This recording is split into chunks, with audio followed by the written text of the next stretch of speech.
अध्याय के अंदर हम लोग पिछली बार बहुत सी चीजें सुन चुके हैं, प्रारंभ कर चुके हैं इस अध्याय को, और अब आगे उस अध्याय की चर्चा करेंगे। 7वें अध्याय की। बड़ा अच्छा लगता है कि आप सब इतने सारे लोग अलग अलग जगह से और बहुत सही समय पर जुड़ते हैं। तो हमें पंढरपुर इंस्टीट्यूट को बधाई देनी चाहिए, क्योंकि इतने सारे लोग समय पर जुड़ जाना ये बहुत दुर्लभ है। आशा करते हैं कि ऐसे ही आगे हर क्लास में आप लोग बने रहेंगे, समय पर आए, बहुत उत्साह से आप सब पढ़ाई करें और जल्दी जल्दी भक्ति शास्त्री की डिग्री लेकर अपने घर के बाहर नेम प्लेट पर आप लगाइए, भक्ति शास्त्री, जो भी नाम आगे आपका है। 7वें अध्याय में अभी तक हम लोगों ने जो चर्चा की, संक्षेप में प्रारंभ से लेकर भगवान वर्णन कर रहे हैं इस अध्याय में कि किस प्रकार सुनने का महत्व है। मैया सक्त मनः पार्थ, हम लोगों ने चर्चा की किस प्रकार अच्छे सुनने वाले, बुरे सुनने वाले होते हैं। फिर भगवान बताते हैं कि कैसे बहुत कम लोग उनको समझ पाते हैं। अपना संबंध प्रकृति के साथ भगवान बताते हैं, और फिर उसके बाद कैसे भगवान को देखा जा सकता है अलग अलग चीजों में। रसोहमप्स कौन्तेय प्रभास्मि शशि सूर्य इत्यादि। अब ये बताते हुए अब भगवान बताते हैं कि क्या कारण है कि व्यक्ति उन्हें देख नहीं पाता, हालांकि वो सर्वत्र हैं। तो क्यों नहीं देख पाता? वो इसलिए नहीं देख पाता क्योंकि वो 3 गुणों से प्रभावित है। तो इसकी भी चर्चा हम लोगों ने की थी। त्रिभी गुणे मैर्भावेर इभी सर्वमिदं ततं जगत मोहितम नाभिजानाति। तो क्योंकि मोहित है 3 गुणों से, तो क्या मार्ग है? क्या कोई कभी इन गुणों के परे जा सकेंगे? तो भगवान कहते हैं दैवी येष गुणमयी मम माया दुरत्यया मामेव ये प्रपद्यन्ते मायामीतां तरन्ति ते। सो इसको अभी हम लोगों ने चर्चा की थी कि कैसे जो भगवान की शरण जाते हैं उनके लिए बहुत सरल होता है। दैवी येष गुणमयी मम माया दुरत्यया, मेरी माया को पार करना बहुत कठिन है, दुरत्यया। लेकिन मामेव ये प्रपद्यन्ते, जो मेरी, जैसे हमने बताया था कई बार कि जैसे कुत्ता होता है, वो कुत्ता पीछे पड़ता है किसी के और वो भाग रहा है, बस काटने के लिए भाग रहा है, और उसका मालिक बोलता है टॉमी रुक जाओ, तो टॉमी रुक जाता, काटता नहीं है। इसी तरह ये जो माया है, मम माया, मेरी माया है, भगवान कह रहे हैं। तो वो क्या है? वो आक्रमण करने जा रही है। भगवान कहते हैं माया को, माया रुक जाओ। माया रुक जाती है क्योंकि आदेश का पालन करती है। माया एक दृष्टि से हमसे बहुत अच्छी है और हमसे बहुत बहुत श्रेष्ठ है, क्योंकि एक गुण उसमें है, वो भगवान की आदेश का तुरंत पालन करती है। हमारी तरह नहीं है कि भगवान ने आदेश दे दिया भगवत गीता में सततम कीर्तयन्तो माम, हम करते ही नहीं है, सुनते हैं केवल। भगवान ने कहा सर्वधर्मान् परित्यज्य माम एकम शरणं व्रज, हम करते ही नहीं है। लेकिन माया हमसे अच्छी है। माया देवी को भगवान कहते ये करो, तुरंत कर देती, एक प्रश्न नहीं पूछती। भगवान की शक्ति ऐसी है। भगवान ने योग माया से बुलाया और उसको कहा कि देवकी के गर्भ से रोहिणी के गर्भ में स्थानांतरित कर दो, मेरा अंश है उसमें, स्थानांतरित कर दो।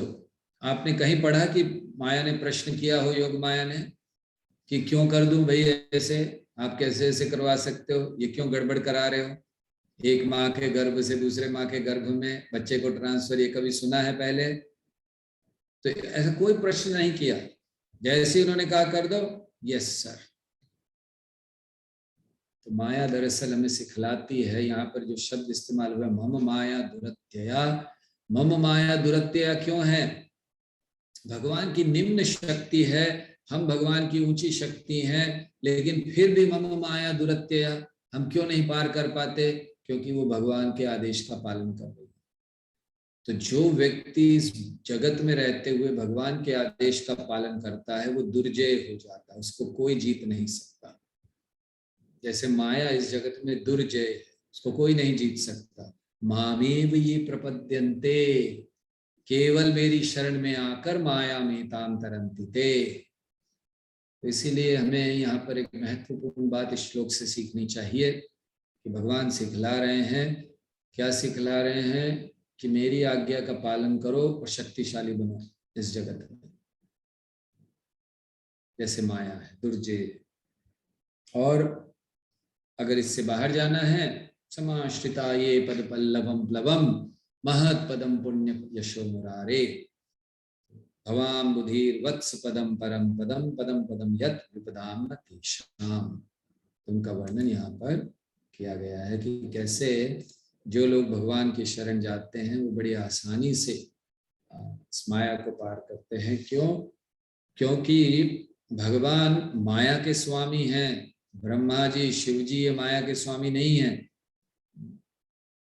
तो भगवान माया के स्वामी हैं। तो अब 15वें श्लोक से आगे वर्णन है कि ऐसे लोगों का जो कभी भगवान को समर्पण नहीं करते, दुष्कृति न।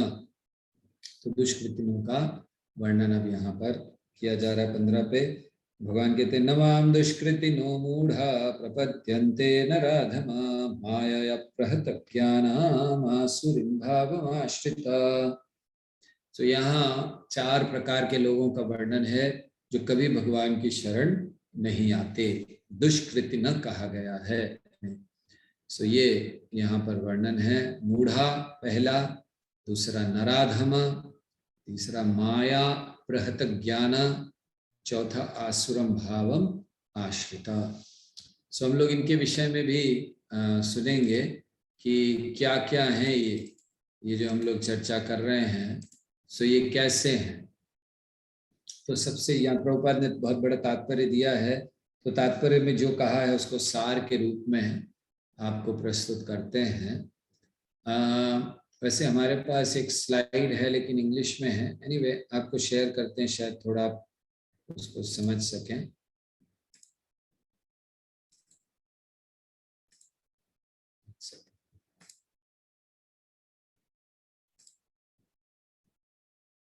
ओके,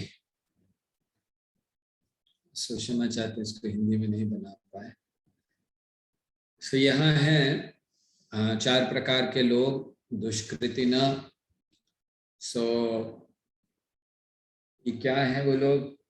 यहाँ का वर्णन प्रभुपाद कर रहे हैं कि बहुत बुद्धिमान लोग हैं इस जगत में, बहुत कड़ा मेहनत करते हैं, नेता बने हुए हैं, लेकिन उनके पास उस चीज का किसी भी, इस जगत में किसी भी समस्या का हल नहीं है। वे लोग अपने आप को वैज्ञानिक या बहुत बड़े बड़े दार्शनिक के रूप में प्रस्तुत करते हैं। किस लिए? कोई भौतिक कामना के लिए। उनको पता नहीं है कि भगवान क्या है, ना ही भगवान की क्या योजना है। केवल अपने ही प्लान बनाते रहते, अपनी योजना बनाते रहते, और उसका फल क्या होता है? इस जगत में फंसे रहते। तो ऐसे लोगों को मूढ़ा, नराधमा, माया प्रत्यज्ञान और आश्रम भाव आश्रिता कहा है। तो यहाँ जो प्रभुपाद ने तात्पर्य में उनके वर्णन किए हैं, संक्षेप में आपको बताते हैं। मूढ़ा के बारे में प्रभुपाद वर्णन करते हैं कि कौन है मूढ़ा?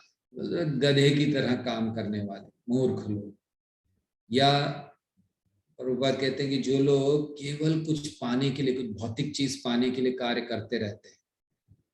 उन्हें ये नहीं पता कि किसके लिए काम करना है, बस काम करना है, पैसा कमाना है। तो उनका जो आनंद लेने का स्तर है, या आनंद जो है उसका स्तर बहुत नीचा है, बहुत निम्न आनंद लेते हैं। और उनको अगर जाकर कहा जाए कि आप भगवान के विषय में सुनिए, आध्यात्मिकता के विषय में सुनिए, आत्मा के विषय में, तो कहते हैं हमारे पास समय नहीं। तो इसीलिए ये लोग कैसे हैं? बहुत निम्न स्तर के आनंद में पड़े हैं। जैसे एक सुअर होता है, तो सुअर हमेशा मल खाता है और वो कभी ध्यान नहीं देता, उसको बहुत अच्छी रसमलाई, गुलाब जामुन, उसको कोई चिंता नहीं, वो मल ही खाएगा। तो ऐसे लोग हैं जो बहुत निम्न स्तर के आनंद में है। दूसरे हैं नराधम। नराधम मतलब नरों में सबसे अधम, किसी भी सामाजिक स्तर पर, राजनीतिक स्तर पर वे लोग हो सकता है आगे बढ़े हों, लेकिन आध्यात्मिक स्तर पर बिल्कुल आगे नहीं है। और इस मनुष्य जीवन में आकर भी मनुष्य जीवन के जो लाभ है उसको नहीं ले पाते। देखिए मनुष्य जीवन हमें क्यों मिला है? मनुष्य जीवन हमें केवल खाने पीने सोने के लिए नहीं मिला। मनुष्य जीवन का एक ही उद्देश्य है, भगवान की प्राप्ति, आत्म साक्षात्कार। नहीं तो मनुष्य जीवन का लाभ क्या है?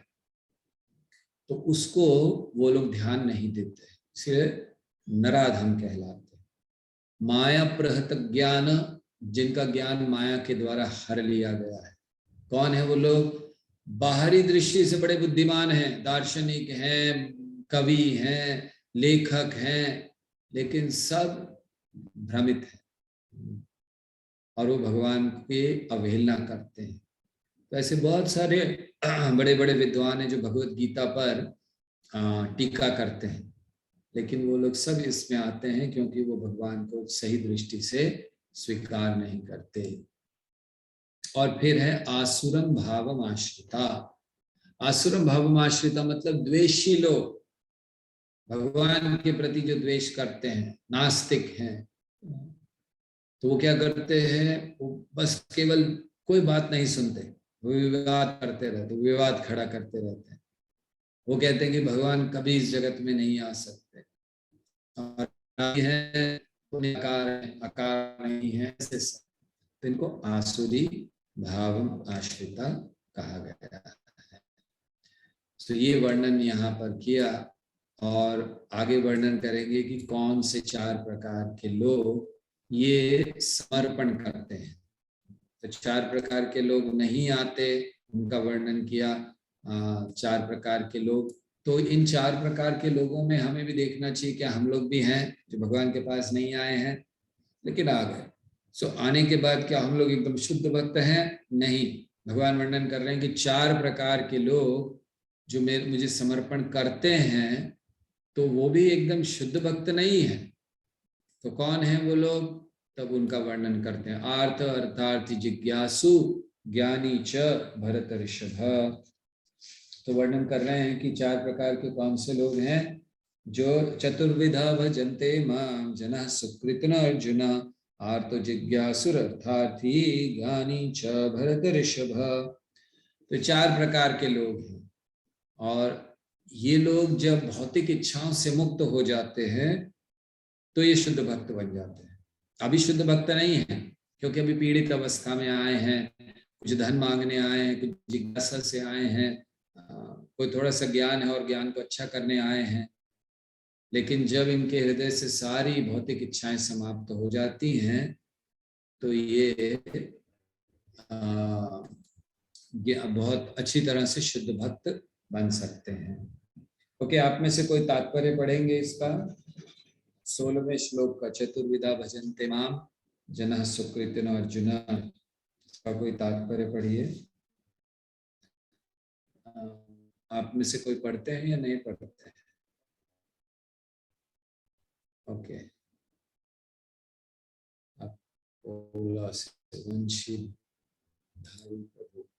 श्याम मुंशीधारी प्रभु।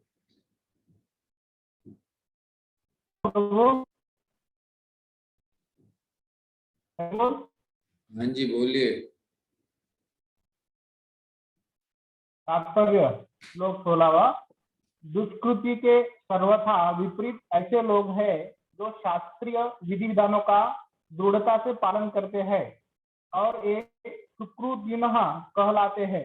अर्थात ये वे लोग हैं जो शास्त्रीय विधि विधानों, नैतिक तथा सामाजिक नियमों को मानते हैं और परमेश्वर के प्रति न्यूनाधिक भक्ति करते हैं। इन लोगों की 4 श्रेणियां हैं।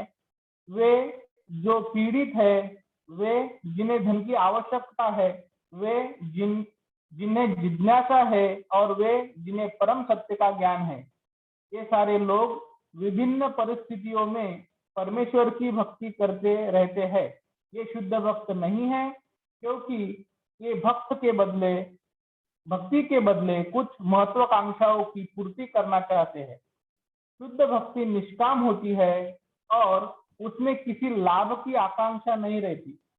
भक्ति रसामृत सिंधु में शुद्ध भक्ति की परिभाषा इस प्रकार की है: अन्याभिलाषिता शून्य ध्यान कर्माद्यनावृतम अनुकूलन कृष्णानुशीलनम भक्तिरुत्तमा। ओके, मनुष्य को चाहिए। रुकिएगा प्रभु यहाँ पर। तो यहाँ प्रभु का तात्पर्य में जो अभी तक हम लोगों ने पढ़ा, तो दुष्कृतिना और सुकृतिना के बीच में अंतर बता रहे हैं कि दुष्कृतिना वो लोग हैं जो शास्त्रीय विधि विधानों का दृढ़ता से पालन नहीं करते, और सुकृतिना कौन है? जो वाले पालन करते हैं। सो शास्त्र का पालन करना और शास्त्र का पालन ना करना, ये हमें दुष्कृतिनो या सुकृतिनो बनाता है, या दूसरे शब्दों में कहना चाहिए हमें देवता या असुर बनाता है।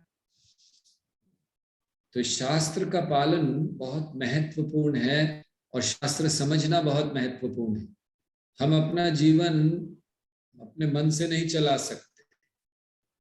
जैसे आपको कोई इंस्ट्रूमेंट मिलता है, अब अपने मन से नहीं चला सकते, जैसा बना है वैसा ही चलाना होता है।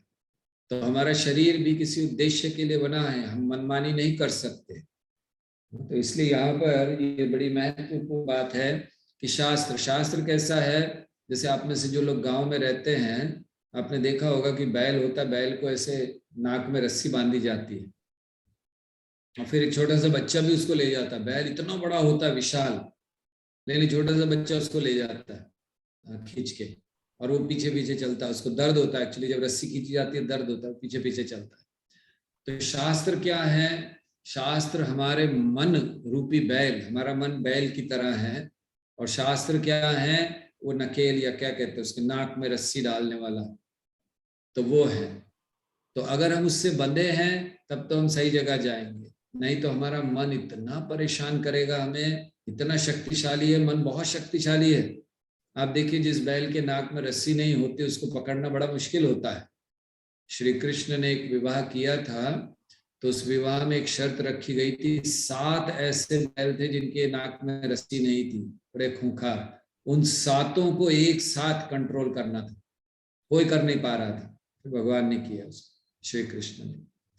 तो ये शास्त्र है। इसलिए यहाँ प्रभुपाद कह रहे हैं कि असुर दुष्कृतिनों और सुकृतिनों में अंतर ये है कि वो शास्त्रीय विधि विधानों का दृढ़ता से पालन करते हैं। तो जो लोग अभी किनको सुकृतिनों कहा गया है उनको सुनिए। जो शास्त्रीय विधि विधानों, नैतिक तथा सामाजिक नियमों को मानते हैं और परमेश्वर के प्रति न्यूनाधिक भक्ति करते हैं, वे लोग अच्छे लोग या सुकृतिन माने जाते हैं। तो कौन है सुकृतिन?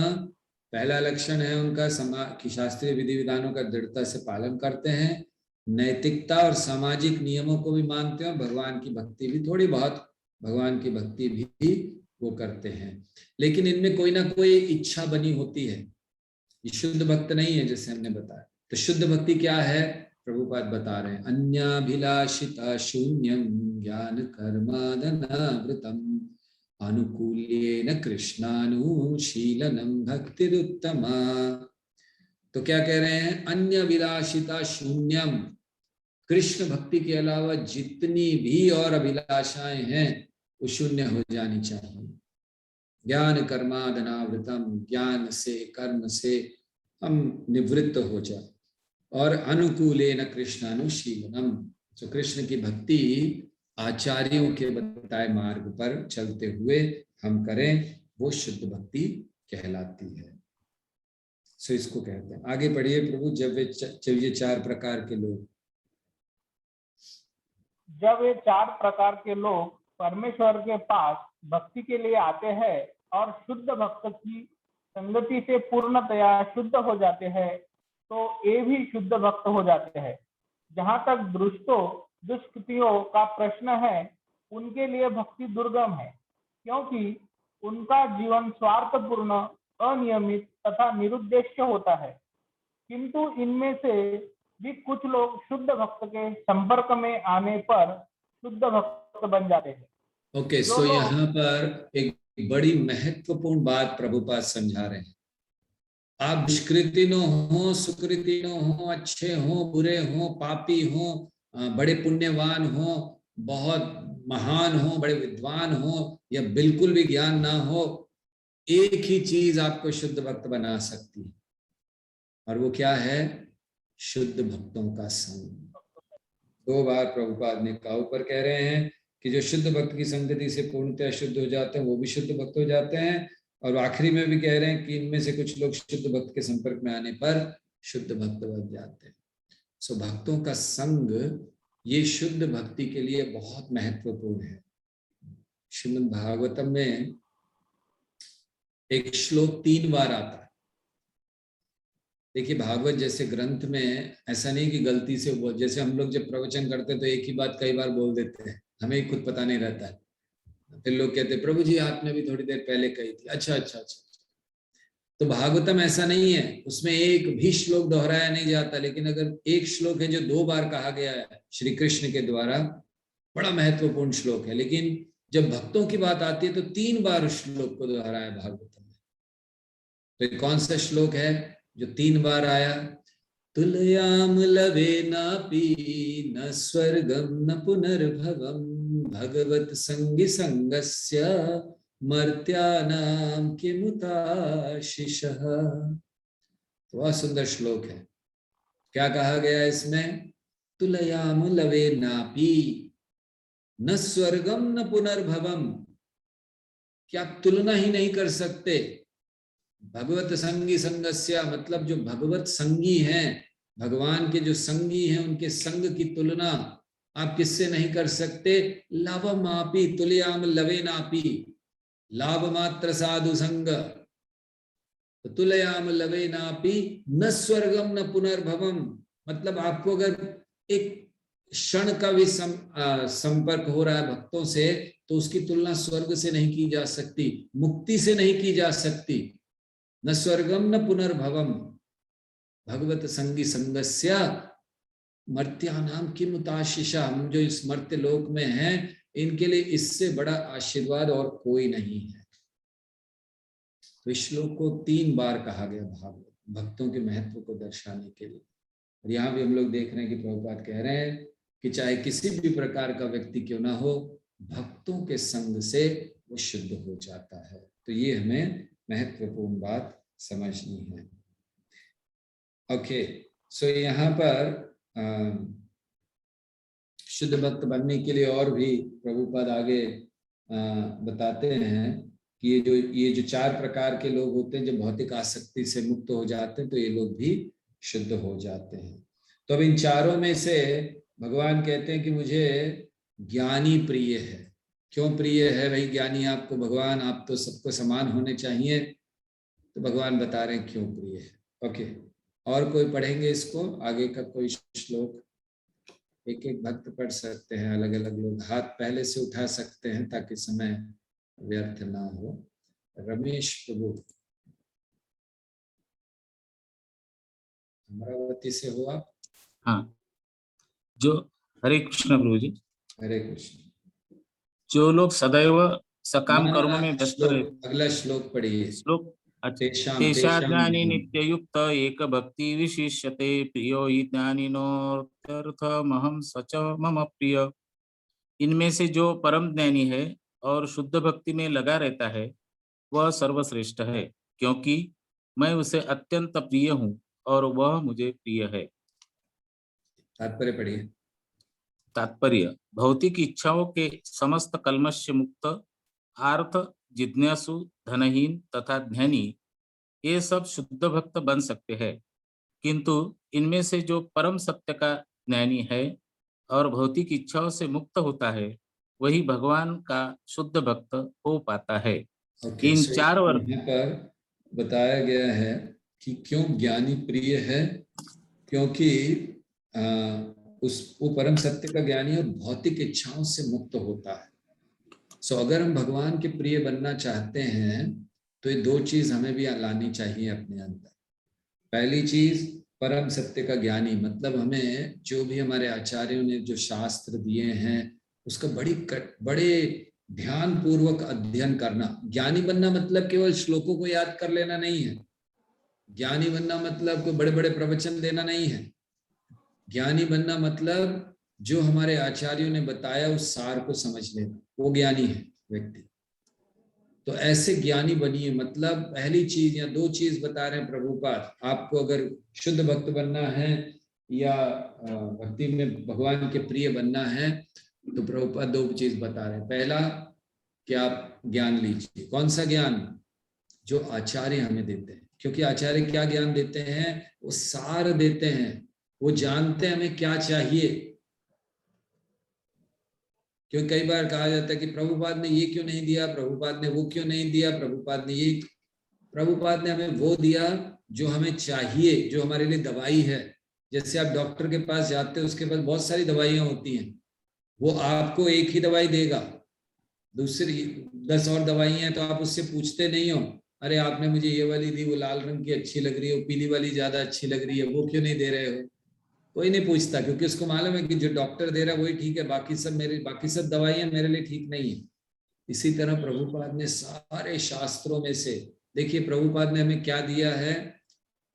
चैतन्य महाप्रभु के जो शिष्य रहे गोस्वामी, उन्होंने नाना शास्त्र विचारणे निपुणों, नाना शास्त्र, अलग अलग शास्त्रों को विचार करके सद्धर्म संस्थापको, उन्होंने सच्चे धर्म की स्थापना की। तो उन्होंने सारे शास्त्रों को खोजा। आप देखिए रूप गोस्वामी, जीव गोस्वामी, इनके बुक्स में क्या रहता है? पद्म पुराण में ये कहा गया, स्कंद पुराण में ये कहा गया, गरुड़ पुराण में ये कहा गया है, उपनिषदों में ये कहा गया है। तो नाना शास्त्र विचारणे, उन्होंने सारे शास्त्रों को पढ़ा, उसमें से जो जरूरी था निकाला। अब उसके बाद आचार्य गण आए, षड गोस्वामियों के बाद कई आचार्य गण आए, विश्वनाथ चक्रवर्ती ठाकुर, बलदेव विद्याभूषण, भक्ति विनोद ठाकुर, भक्ति सिद्धांत सरस्वती ठाकुर। तो उन्होंने हर एक ने जो शिक्षाएं षड गोस्वामियों ने दी, उनमें भी सार निकाला कि अब इस तरह के लोगों के लिए क्या जरूरत है। और प्रभुपाद ने क्या किया? उन सारी शिक्षाओं का सार आज के समय के अनुसार हमारे सामने प्रस्तुत किया। तो इसीलिए हमें क्या पढ़ना है? प्रभुपाद के ग्रंथ पढ़ेंगे, सारे शास्त्रों का सार हमें मिलेगा। तो ये पहली चीज चाहिए, प्रभुपाद यहाँ लिख रहे हैं। और दूसरी चीज कि उसको एक तो ज्ञान होना चाहिए परम सत्य का, और उस परम सत्य के ज्ञान होने का लाभ क्या होना चाहिए? भौतिक इच्छाओं से मुक्ति। आप लोग एक बात बहुत अच्छी तरह से जान लीजिए कि जब हम भक्ति करते हैं और हृदय में भौतिक इच्छाएं बनी हुई हैं, हम कृष्ण से दूर हैं। आप चाहे कृष्ण का विग्रह घर में रखिए, चाहे ऑल्टर में, मंदिर में ऑल्टर में जाकर सेवा कीजिए, लेकिन अगर भौतिक इच्छाएं बनी हुई हैं तो कृष्ण आपके निकट नहीं रह सकते। कृष्ण को हृदय में रखना है तो भौतिक इच्छाओं को समाप्त करना होगा। तो ये दो गुण यहाँ दिए गए हैं प्रभुपाद के द्वारा कि हमें भगवान का शुद्ध भक्त बनना है, तो ये दो गुण हमें लाने चाहिए। तो जो ज्ञानी होता है उसके लक्षण क्या दिए हैं? आगे प्रभुपाद कहते हैं कि इन चार वर्गों में से जो भक्त ज्ञानी और साथ ही भक्ति में लगा रहता है वह सर्वश्रेष्ठ है। सो ज्ञानी तो हो लेकिन भक्ति में लगा रहना चाहिए। केवल ज्ञानी बनकर भगवान को प्रसन्न नहीं किया जा सकता। सो भक्ति में लगे। भक्ति मतलब क्या है हमारे लिए? 16 माला जप करना, 4 नियम पालन करना, भक्तों की सेवा करना, अध्ययन करना, मंदिर में जो सेवाएं मिले उनको करना, भक्तों से संग में प्रेम से रहना, अपराध नहीं करना, ये सब भक्ति की प्रक्रिया है। तो इसको हमें करता रहना चाहिए। ठीक है, ओके, नेक्स्ट श्लोक पढ़ेंगे 18वां श्लोक। उदार सर्वे वेद ज्ञानी तो आपने। कौन पढ़ेंगे अगले? कौन है? अरुण प्रभु।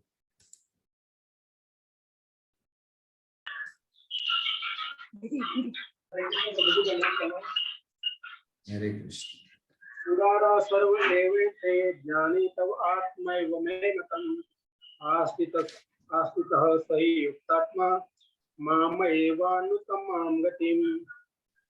निसंदेह यह सब उदार चेता व्यक्ति है, किंतु जो मेरे ज्ञान को प्राप्त है उसे मैं अपने ही समान मानता हूँ। वह मेरी दिव्य सेवा में तत्पर रहकर मुझ सर्वोच्च उद्देश्य को निश्चित रूप से प्राप्त करता है। हरे कृष्ण। तात्पर्य पढ़िए प्रभु। तात्पर्य ऐसा नहीं है कि जो कम ज्ञानी भक्त है वे भगवान को प्रिय नहीं। भगवान कहते हैं कि सभी उदार चेता हैं, क्योंकि चाहे जो भी भगवान के पास किसी भी उद्देश्य से आए वह महात्मा कहलाता है। जो प्रभु आप थोड़ा माइक के पास आकर बोलिए, या उसको निकाल दीजिए आप, ईयरफोन्स जो डायरेक्ट बोलिए। पहले तो आपकी आवाज आ रही थी। जो ज्ञानी भक्त है भगवान को प्रिय नहीं है। भगवान कहते हैं कि सभी उदार चेता है, क्योंकि चाहे जो भी भगवान के पास किसी भी उद्देश्य से आए वह महात्मा कहलाता है। जो भक्त भक्ति के बदले कुछ लाभ चाहते हैं उन्हें भगवान स्वीकार करते हैं, क्योंकि इससे स्नेह का विनिमय होता है। वे स्नेहवश भगवान से लाभ की याचना करते हैं, और जब उन्हें वह प्राप्त हो जाता है तो वे इतने प्रसन्न होते हैं कि वे भी भगवत भक्ति करने लगते हैं। किंतु ज्ञानी भक्त भगवान को इसलिए प्रिय है कि उसका उद्देश्य प्रेम तथा भक्ति से परमेश्वर की सेवा करना होता है। ऐसा भक्त भगवान की सेवा किए बिना क्षण भर भी नहीं रह सकता। इसी प्रकार परमेश्वर अपने भक्तों को बहुत चाहते हैं और वे उससे विलग नहीं हो पाते।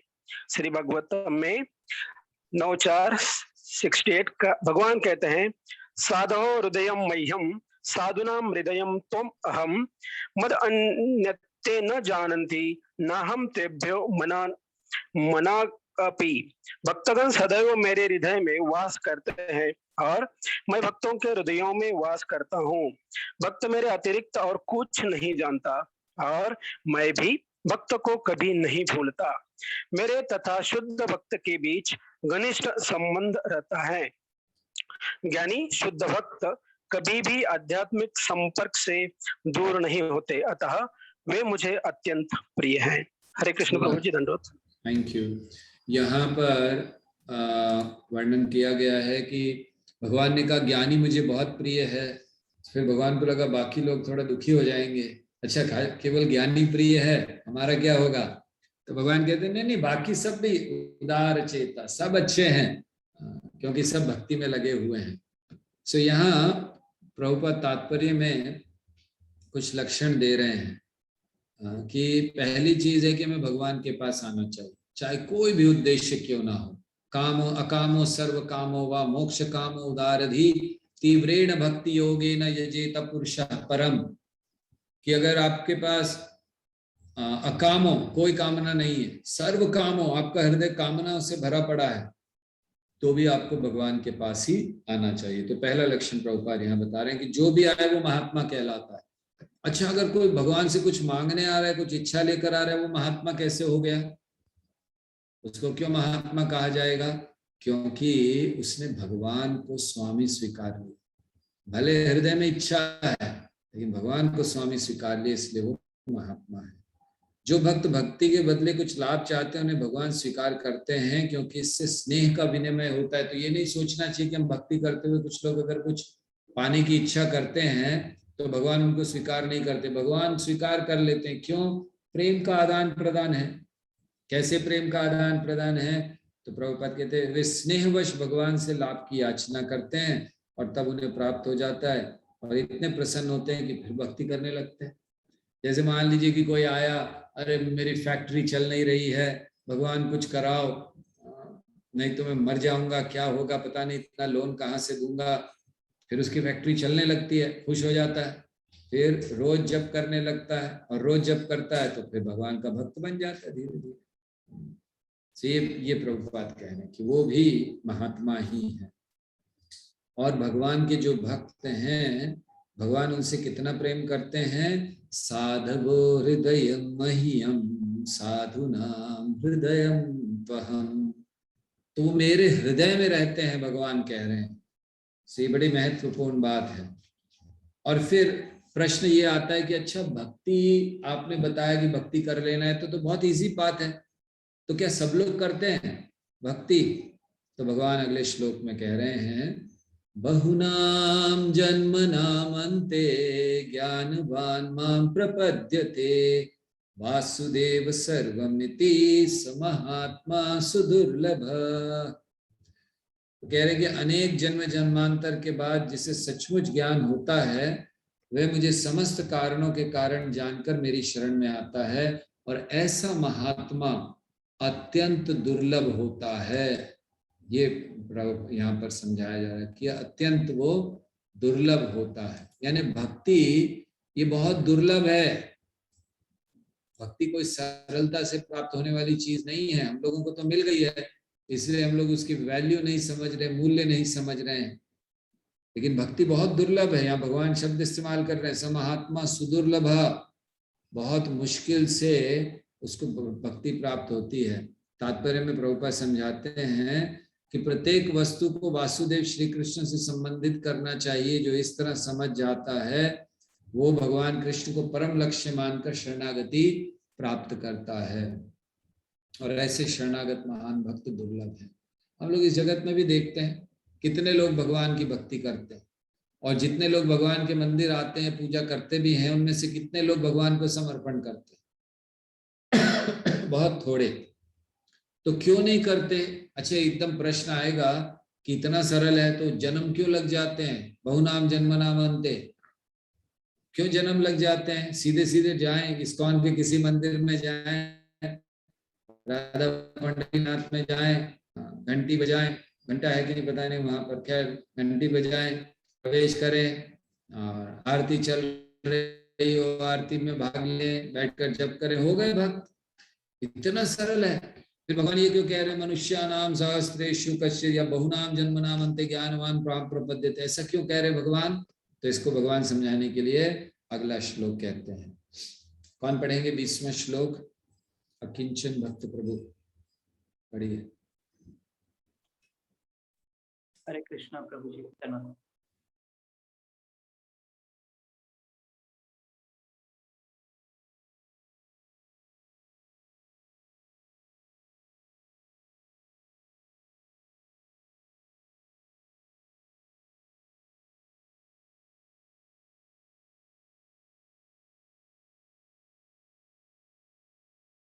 तात्पर्य, जो समस्त भौतिक कल्मश से मुक्त हो चुके हैं वे भगवान की शरण ग्रहण करते हैं और उनकी भक्ति में तत्पर होते हैं।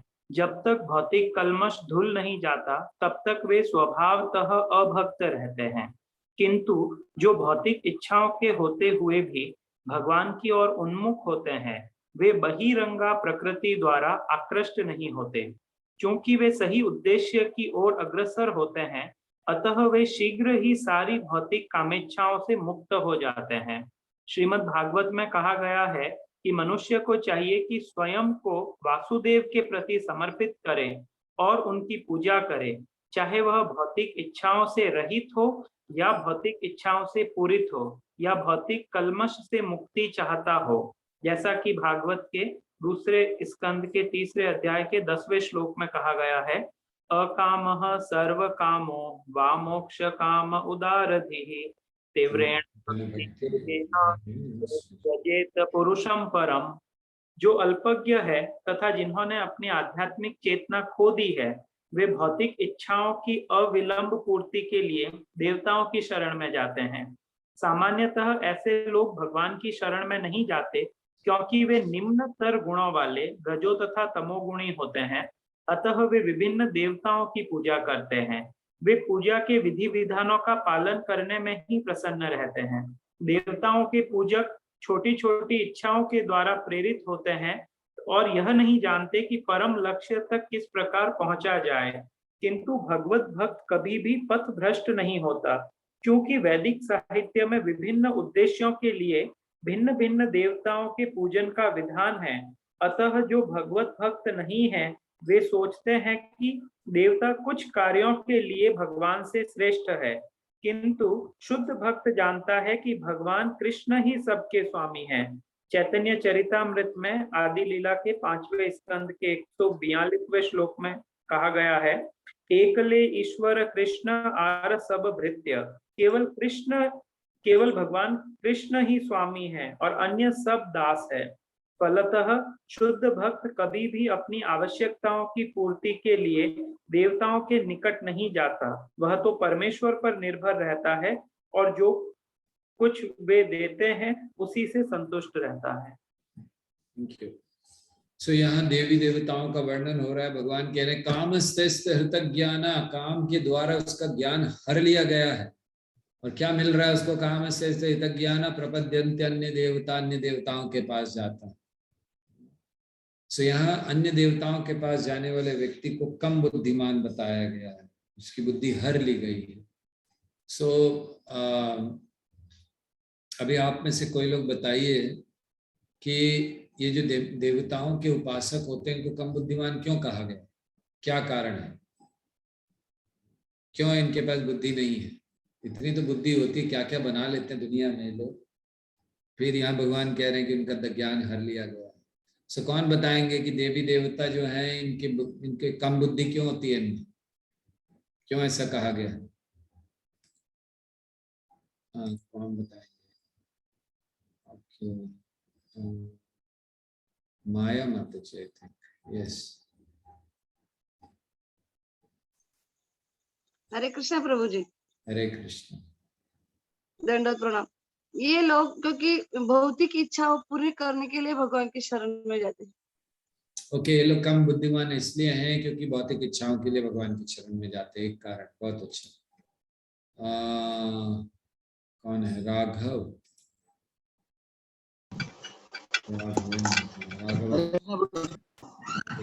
अपनी इंद्रियों की तृप्ति के लिए वह देवी देवताओं के उपासक बनते हैं। इंद्रियों की तृप्ति के लिए देवी देवताओं के उपासक बनते हैं। ओके, ब्रजबधु माता जी।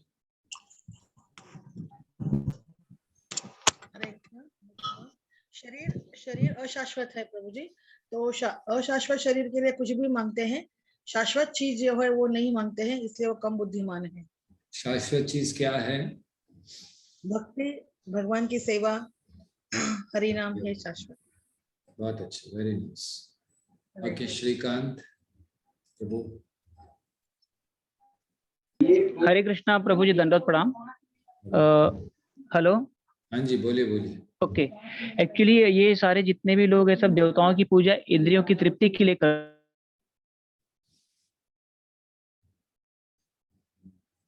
देवताओं ने आपके माइक को बंद कर दिया क्योंकि आप देवताओं के विरुद्ध बोल रहे हैं। ओके, माफी चाहता हूँ, क्योंकि जो कुछ भी इनको देवता देते हैं वो डायरेक्ट कृष्ण से आता है, इन्हें पता नहीं होता। उनको लगता है यही देवता हमारे, यही सब कुछ है, इसके लिए ये मूर्ख हैं। बहुत अच्छा। तो जानते नहीं है कि दरअसल जो भी उनको मिल रहा है वो कृष्ण से ही आ रहा है। बहुत अच्छा, वेरी नाइस। शक्त्यावेश अवतार प्रभु। हरे कृष्ण प्रभु, दंडवत प्रणाम। प्रभु जी, जैसे श्रीकांत प्रभु जी ने अभी बताया, मैं वही पॉइंट था कि प्रभुपाद जी ने एक बार बताया है कि वो देवता भी भगवान से ही मांग कर हमें देते हैं, देवी देवता। तो हम डायरेक्ट भगवान से भी मांग सकते हैं अगर मांगना ही है तो। इसलिए वो मूर्ख है जो देवी देवताओं की पूजा करते हैं। मांगना चाहिए कि नहीं मांगना चाहिए भगवान से? भक्ति मांगनी चाहिए प्रभु जी। अच्छा, भक्ति। तो फिर भौतिक चीजें किससे मांगे? आप बोलते देवी देवताओं से नहीं मांगो, भगवान से नहीं मांगो, तो किससे मांगे? अभी आपको मान लीजिए विद्यार्थी है, कोई विद्यार्थी पढ़ाई कर रहा है, उसको पास होना है, तो किससे मांगे? देवी देवताओं से तो मना कर दिया, और भगवान से केवल भक्ति मांगनी है, तो बेचारा जाए कहाँ?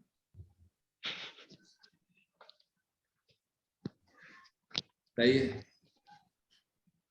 भगवान से भी मांग सकते हैं, लेकिन वो अगर भगवान की सेवा में लगाता है तो।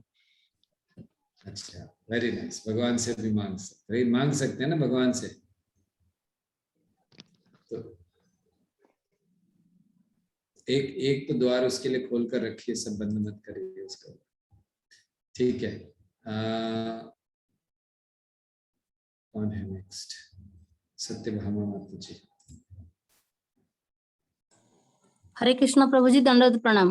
हरे कृष्ण। प्रभु जी, सर्वदाता हो गए भगवान। भगवान जो कुछ दे सकते हैं, हमें इधर उधर से मांगने से फिर मतलब हमारे जन्म जरा व्याधि मृत्यु में चक्कर में फंस के रहेंगे और हमको भगवत धाम जा नहीं पाएंगे। वेरी गुड, बहुत अच्छा। ओके, गुरु प्रसाद प्रभु। हरे कृष्ण महाराज। प्रभु जी, जीव जो है, हम भौतिक चीज कितना भी मिले हम सुखी नहीं रह सकते।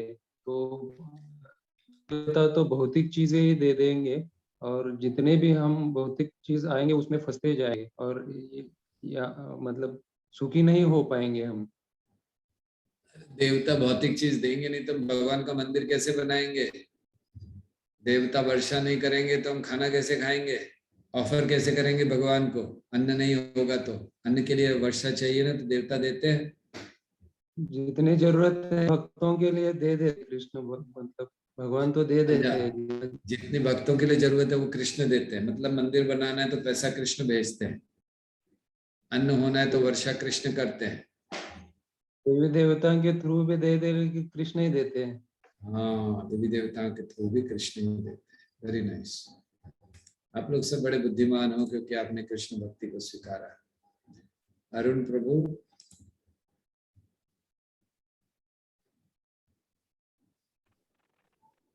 हरे कृष्ण प्रभु जी।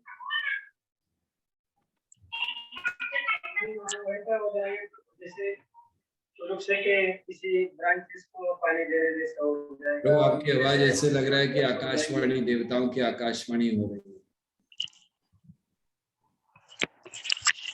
हरे कृष्ण प्रभु जी, धन्यवाद प्रभु जी। फिर हम राह जैसे भटक जाएंगे कि वृक्ष के रूट्स में पानी ना देते हुए हम ब्रांचेस को पानी देंगे, ऐसे में भटक जाएंगे और फिर पता नहीं चलेगा कि उसका सेंटर कहाँ है।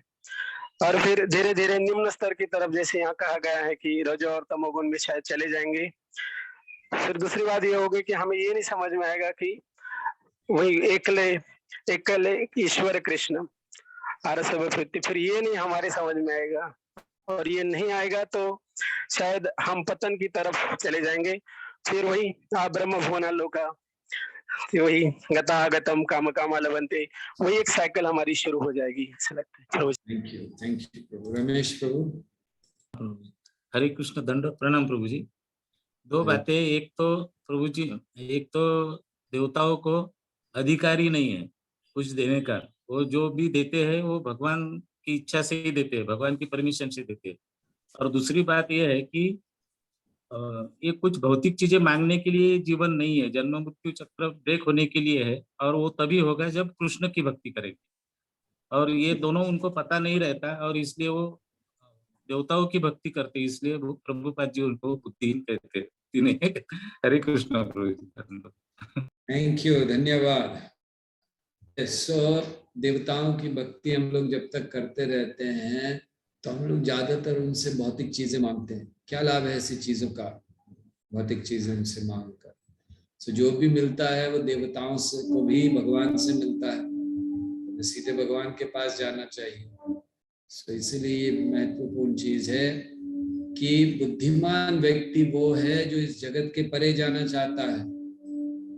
जेल में बने रहकर और जेल में जेलर को कुछ थोड़ा पैसा देके और वहां पर एक शराब की बोतल ले लेना या कुछ टीवी लगा लेना जेल में, कोई बहुत बड़ी सफलता नहीं है। सच्ची सफलता है जेल से बाहर जाना। तो इसी तरह इस जगत में हम देवी देवताओं को थोड़ा सा कुछ देकर और अगर उनसे कुछ प्राप्त कर रहे हैं तो कोई बहुत बड़ी सफलता नहीं है। बड़ी सफलता है कि हम इस जगत के बाहर जाएं। तो अगर कोई देवी देवताओं के पास मान लीजिए मुक्ति मांगने जाता है तो क्या वो गलत है या सही है?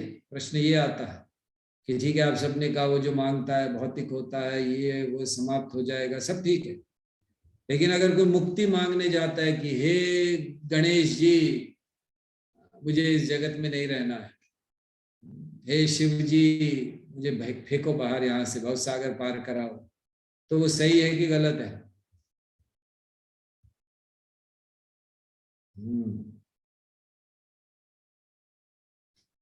थोड़ा कंफ्यूज हो गया आप लोग सब। तो क्या एक्चुअली ब्रह्मा जी भी होते तो अपने चारों सर खुल जाते इस समय कि क्या सही है कि गलत है, क्या करा जाए। क्योंकि एक तरफ कहा जाता है कि देवी देवताओं के पास जो जा रहे हैं कम बुद्धि वाले हैं, अभी अभी हमने पढ़ा, और अगर जाकर भगवान की हम लोग मुक्ति मांग रहे हैं तो क्या है, गलत है कि सही है? ओके, अंतरंगा लीला माता जी। हरे कृष्णा प्रभु जी, दंडवत प्रणाम। हरे कृष्ण प्रभु जी, ये बिल्कुल सही है कि अगर हम मोक्ष मांगेंगे, भगवान को मांगेंगे, उनके पास जाना चाहेंगे, तो ये बिल्कुल सही है। ओके, अब से हमें भगवान के मंदिर छोड़कर देवी देवताओं के मंदिर जाकर मांग लें मोक्ष।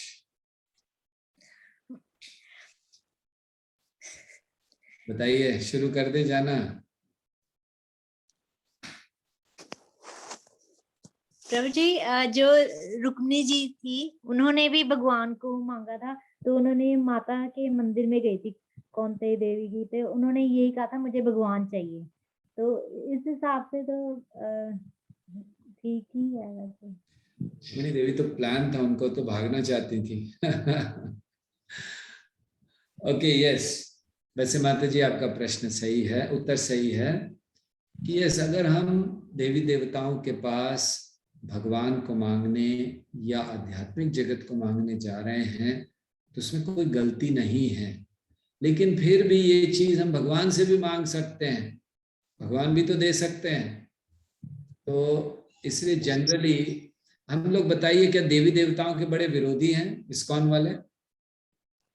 आप लोगों को क्या लगता है, देवी देवताओं के हम लोग विरोधी हैं? देवी देवता को देखते ही गोली मारने का आदेश दिया हुआ है कृष्ण ने। बिल्कुल नहीं। तो फिर हम लोग मंदिर क्यों नहीं जाते हैं देवताओं के? क्या कारण, कौन बताएंगे? एक कारण हमें बताइए कि मंदिर क्यों नहीं जाना चाहिए देवताओं के। भाई, देवता हम जानते हैं कि भगवान के सेवक हैं और हमसे तो बहुत श्रेष्ठ हैं। आप अपनी तुलना गणेश जी से कर लीजिए, दुर्गा जी से कर लीजिए, शिव जी से कर लीजिए, आप कहाँ दिखाई दोगे? बिल्कुल नहीं, कहीं नहीं। तो हमसे तो बहुत श्रेष्ठ हैं। फिर वैष्णव हैं, शिव जी कौन है? वैष्णवानाम यथा शंभु, सारे वैष्णवों में श्रेष्ठ वैष्णव हैं वो, तो मंदिर क्यों नहीं जाना चाहिए? क्योंकि जब हाँ, जब हम वृक्ष को ही पानी दे रहे हैं, जब भगवान को ही पूज रहे हैं, तो फिर पत्तियों की तरफ जाने का कोई सवाल ही नहीं उठता। आप शिला प्रभुपाद की पूजा करते हो कि नहीं करते हो? हाँ जी। शिला प्रभुपाद कौन है, भगवान है या वैष्णव है? वैष्णव है। तो शिव जी कौन है, वैष्णव है कि नहीं है? वैष्णवानाम यथा शंभु, वैष्णव ही है। तो फिर क्या प्रॉब्लम है शिव जी की पूजा करने? आप शिला प्रभुपाद की कर लेते हो, फिर शिव जी की क्यों नहीं? ओके, बहुत सारे हैंड ऊपर है। थैंक यू माता जी, सॉरी, क्षमा चाहते हैं, ऐसे थोड़ा सा आर्ग्यू कर रहे हैं केवल सत्य को स्थापित करने के लिए। सो अच्छा भी लगता है ना आप लोगों को, थोड़ा ऐसे कुछ आर्ग्यूमेंट होगा तो। आशा करते हैं माता जी आप बुरा नहीं मान रहे हो, आप हमारे ऊपर केस वगैरह तो नहीं कर दोगे बाद में। सो ये केवल कुछ सत्य को बाहर लाने के लिए। ओके, अब और कौन बताएंगे प्रमाणिक तौर से?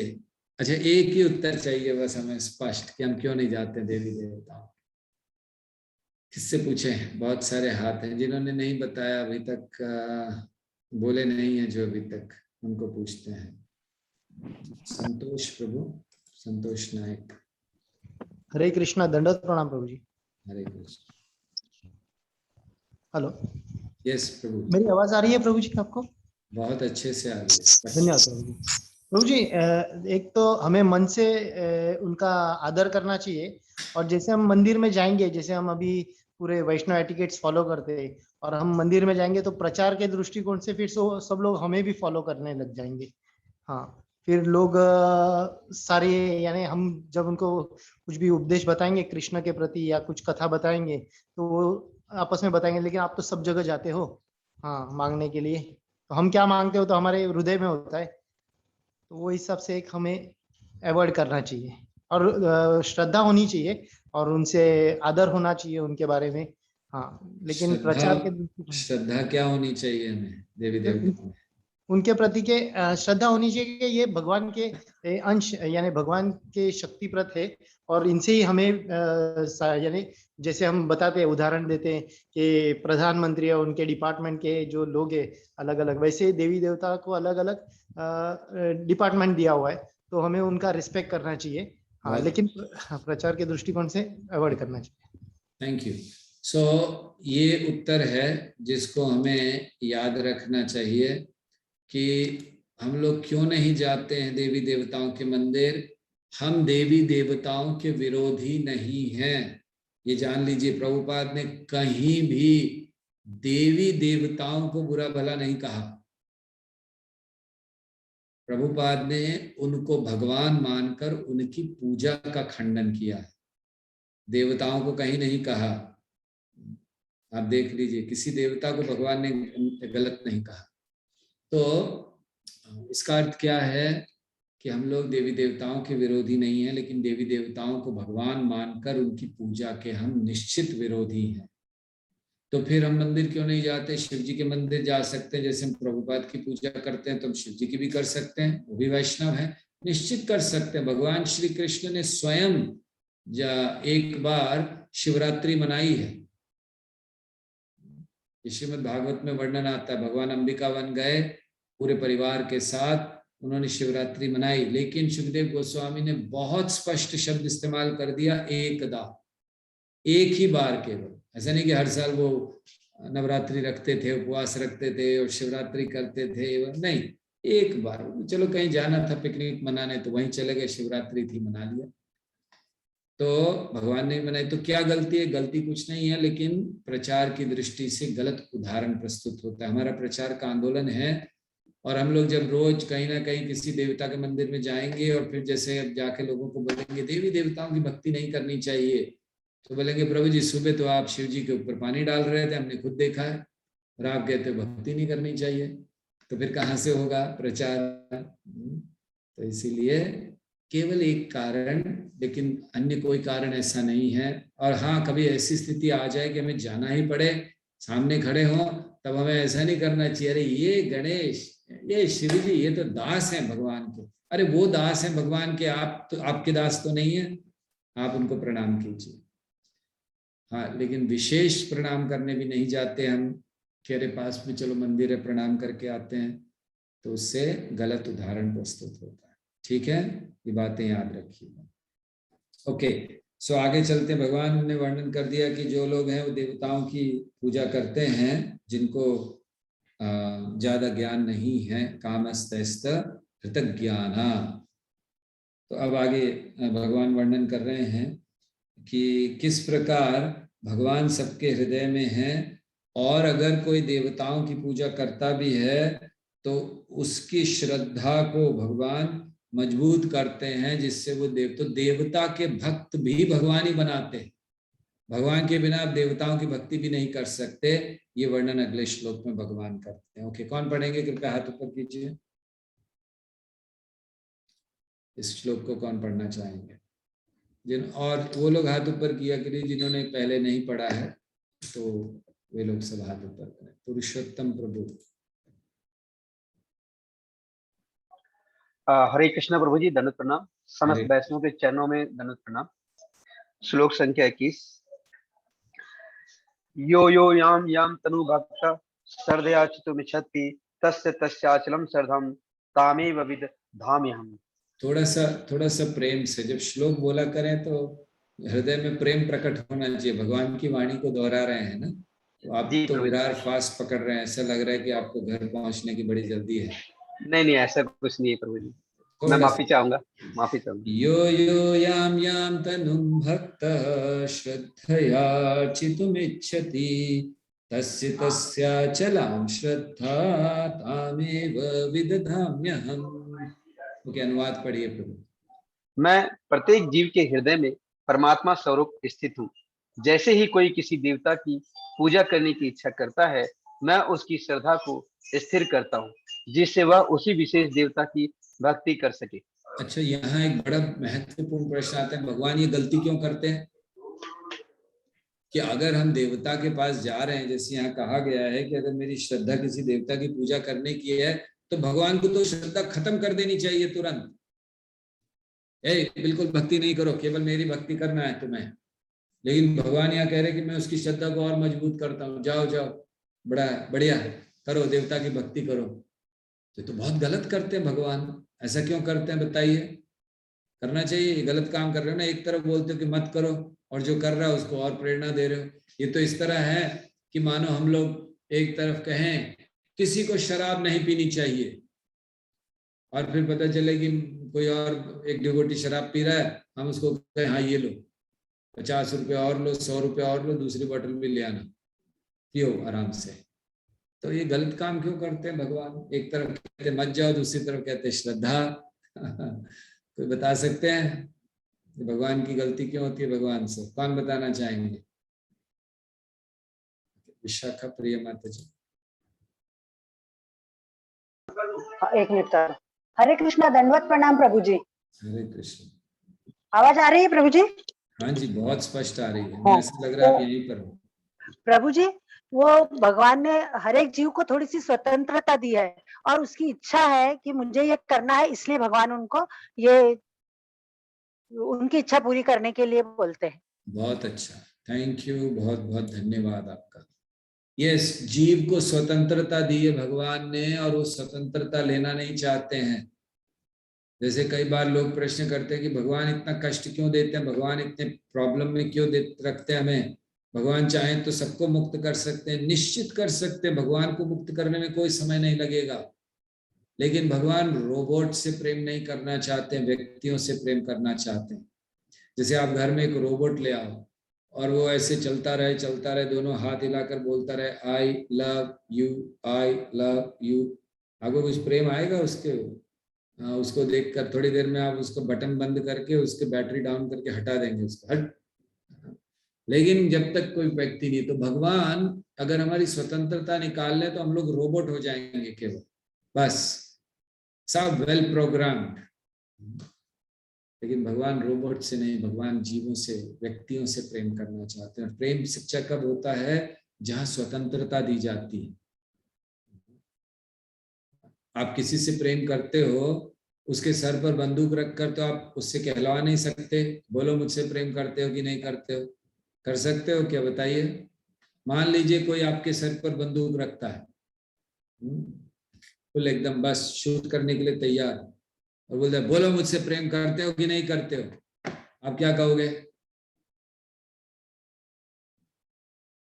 हाँ कहोगे या ना कहोगे? बंदूक सर पर है, किससे पूछें? विनोद बिहारी प्रभु, आपके सर पर कोई बंदूक रख दे, आप क्या करोगे? हाँ बोलोगे ना बोलोगे? जी हरे कृष्ण। हाँ जी, ये सवाल दोबारा पूछे बीच। अरे हमने 2 बार तो पूछ चुके हैं प्रभु। हम ये पूछ रहे हैं आपके सर पर कोई बंदूक रखे और आपसे कहे कि बोलो मुझसे प्रेम करते हो कि नहीं करते हो, तो आप क्या करोगे? नहीं मना कर दोगे? मना कर दोगे? प्यार तो दिल से होता है। नहीं तो आप, अरे सर पे बंदूक रखिए तब क्या करोगे? गोली चला देगा वो? दिल तो तब रहेगा जब जान रहेगी, जान ही नहीं रहेगी तो दिल को कहां से संभालोगे? प्यार तो प्यार है। अच्छा, आपने बहुत सारी पिक्चरें देखी है लगता है। सो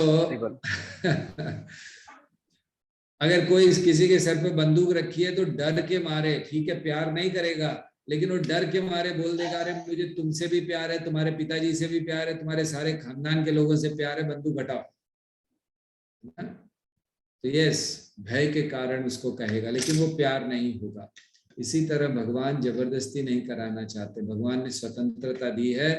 जब आप उनसे प्रेम करना चाहोगे भगवान तभी आपको स्वीकार करेंगे, और इसीलिए भगवान ये श्रद्धा उन लोगों की बढ़ा देते हैं। इसी चीज को प्रभुपाद तात्पर्य में समझा रहे हैं। और वो जब श्रद्धा बढ़ जाती है तो क्या होता है, अगले श्लोक में भगवान कह रहे हैं। ओके, कौन पढ़ेंगे नेक्स्ट श्लोक? कौन पढ़ रहे थे? ओके, किशोर प्रभु। किशोर, आपका नाम क्या है वैसे प्रभु? किशोर पंढरपुर। बस बस बस इतनी आकाशवाणी की आवश्यकता नहीं, एक ही बार बता। हाँ जी, हरे कृष्ण प्रभु जी, दंडवत।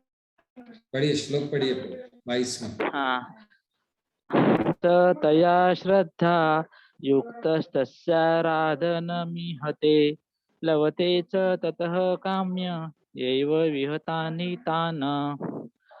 ऐसी श्रद्धा से समन्वित वह देवता विशेष की पूजा करने का यत्न करता है और अपनी इच्छा की पूर्ति करता है, किंतु वास्तविक तो यह है कि ये सारे लाभ केवल मेरे द्वारा प्रदत्त है। तात्पर्य देवता।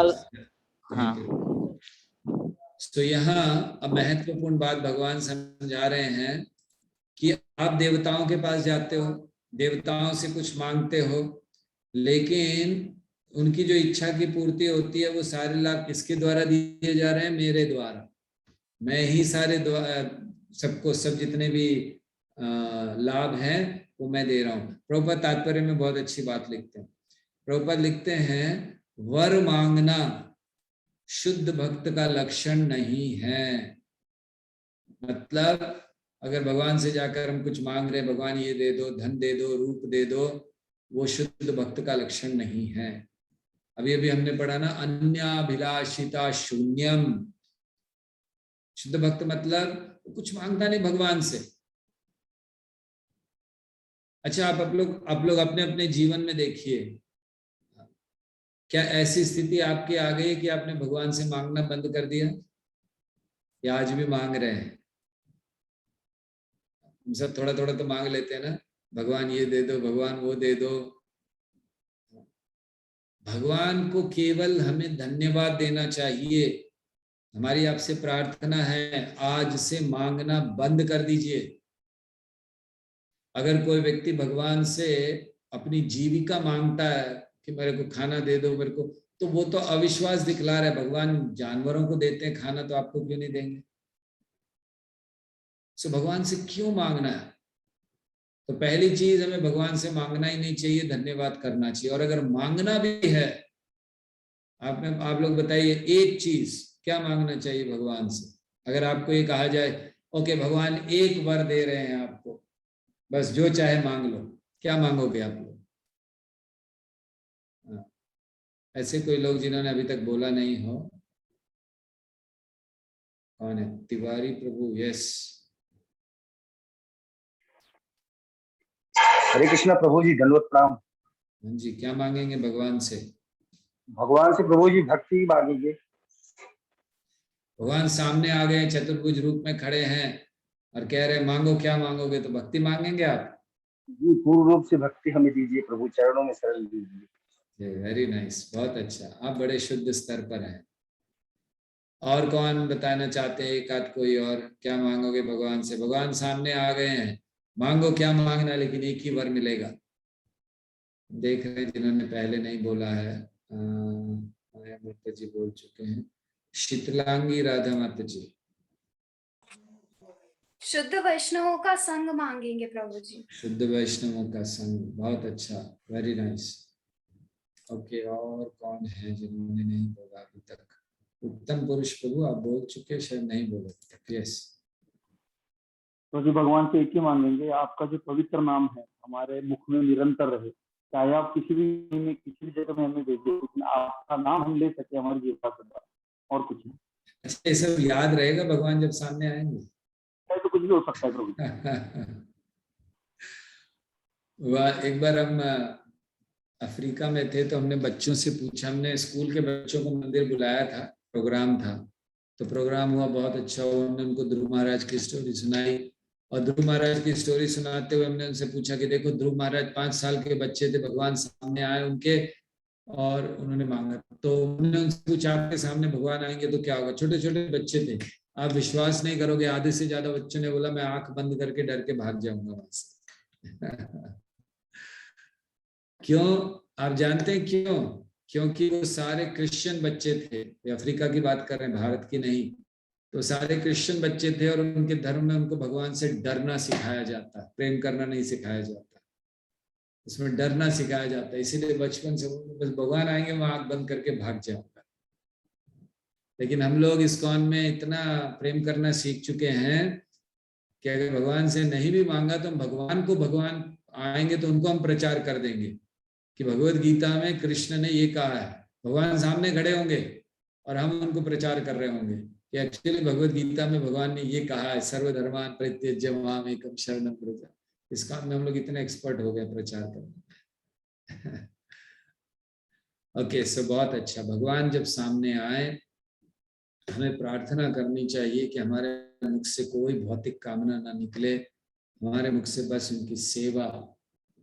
मारो भी राखो भी जो इच्छा तो हार, आप मुझे मारिए यार, जन्म में रहने दीजिए, जीवन में कोई फर्क नहीं पड़ता। सबसे अच्छी प्रार्थना क्या है?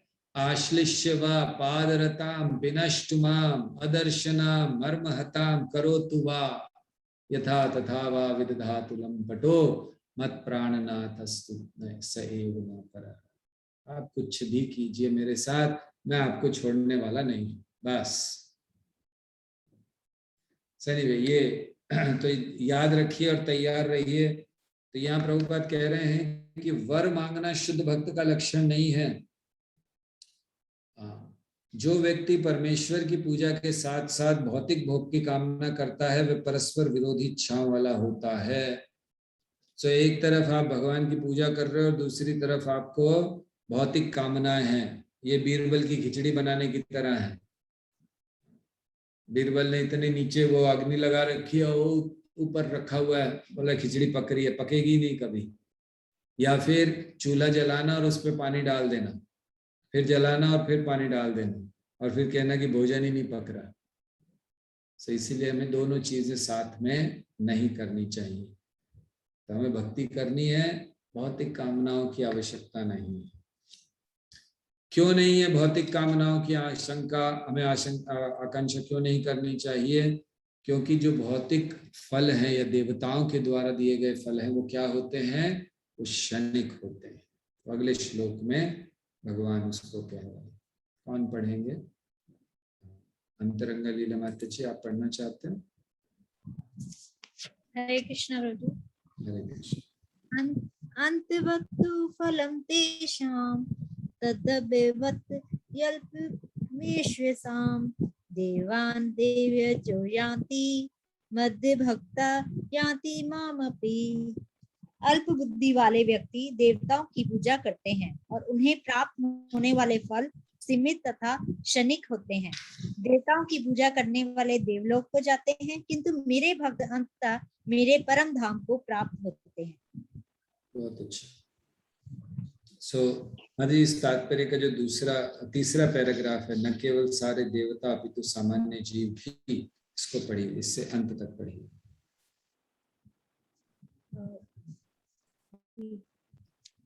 प्रभु जी तीसरा पैराग्राफ। हाँ जी, न केवल सारे देवता अपितु सामान्य जीव। न केवल सारे देवता अपितु सामान्य जीव भी परमेश्वर के अंग अंश हैं। श्रीमद् भागवत में कहा गया है कि ब्राह्मण परमेश्वर के सिर हैं, क्षत्रिय उनकी बाहें हैं, वैश्य उनकी कटी और शूद्र उनके पांव हैं, और इन सब के अलग अलग कार्य हैं। यदि कोई देवताओं को तथा अपने आप को परमेश्वर का अंश मानता है तो उसका ज्ञान पूर्ण है, किंतु यदि वह उसे नहीं समझता तो उसे बिन लोकों की प्राप्ति होती है जहाँ देवता का निवास करते हैं। ये वह गंतव्य नहीं है जहाँ भक्तगण जाते हैं। देवताओं से प्राप्त वर नाशवान होते हैं, क्योंकि इस भौतिक जगत के भीतर सारे लोग, सारे देवता तथा उनके सारे उपासक नाशवान हैं। अतः इस श्लोक में स्पष्ट कहा गया है कि ऐसे देवताओं की उपासना से प्राप्त होने वाले सारे फल नाशवान होते हैं। अतः ऐसी पूजा केवल अल्पज्ञों द्वारा ही की जाती है। क्योंकि परमेश्वर की भक्ति में कृष्ण भावनामृत में संलग्न व्यक्ति ज्ञान से पूर्ण दिव्य आनंदमय लोक की प्राप्ति करता है। अतः उसकी तथा देवताओं के सामान्य उपासक की उपलब्धियां पृथक पृथक होती हैं। परमेश्वर असीम है, उनका अनुग्रह अनंत है, उनकी दया भी अनंत है। अतः परमेश्वर की अपने शुद्ध भक्तों पर कृपा भी असीम होती है। तो यहाँ पर बड़ा सुंदर तुलना की गई है देवताओं के द्वारा दिए गए फलों की और भगवान के द्वारा दी गई कृपा की। तो देवताओं से प्राप्त वर नाशवान होते हैं, क्योंकि सारे देवता और उनके उपासक सब नाशवान हैं। तो ये जो जितने भी देवता हैं ये सब मरने वाले हैं। ब्रह्मा जी के पास जब रावण ने प्रार्थना की या हिरण्यकशिपु ने प्रार्थना की कि मैं मरना नहीं चाहता हूं, तो ब्रह्मा जी ने कहा मरना तो मुझे भी पड़ता है, तुम कौन से स्पेशल हो गए हो, कुछ और मांगो। तो फिर हिरण्यकशिपु ने बहुत बुद्धि लगाकर कहा अंदर नहीं मरूं, बाहर नहीं मरूं, दिन में नहीं मरूं, रात में नहीं मरूं, ये सारा पशु से नहीं मरूं, मनुष्य से नहीं मरूं। तो ये जान लीजिए कि जितने भी देवता हैं उन सब की मृत्यु होती है, इंक्लूडिंग ब्रह्मा जी। तो फिर वो ही नाशवान है, तो हमें ऐसा फल कैसे दे सकते हैं कि जो उनको जो नाश ना हो, कैसे कोई दे सकता है बताइए? हम खुद ही मरने वाले हैं, हम दूसरे को देंगे चलो तुम मरोगे नहीं। अरे अगर तुम ये वरदान दे सकते हो तो पहले खुद को दो कि तुम मरोगे नहीं। तो इसलिए ये बात हमें बड़े ध्यान पूर्वक समझनी चाहिए कि जो भी देवताओं के उपासक हैं और देवता हैं और उनके द्वारा दिए गए फल वो सब नाशवान हैं। तो इससे जो भी फल प्राप्त होता है तो ये अल्पज्ञ है। लेकिन भगवान से जो करते हैं, यहाँ पर प्रभुपाद कहते हैं बहुत सुंदर बात, देवताओं के सामान्य उपासक की उपलब्धियां परमेश्वर असीम है, उनकी अनुग्रह अनंत है, दया अनंत है, परमेश्वर शुद्ध भक्तों पर कृपा भी अनंत है, भगवान अनंत है। सो अगर कोई भी बुद्धिमान व्यक्ति है उसको अगर चाहिए तो अनंत की पूजा करे, कृष्ण की पूजा करे जो शाश्वत हैं। सो आध्यात्मिक जगत और भौतिक जगत में क्या अंतर है? स्वर्ग और वैकुंठ में कोई अंतर है? कौन बताएंगे आप में से? स्वर्ग और वैकुंठ में कोई अंतर है या नहीं? अगर है तो क्या है, नहीं है तो क्यों नहीं? स्वर्ग और वैकुंठ, ओके। जिन्होंने बोला नहीं है ऐसे कोई है? ब्रजवधु माता जी।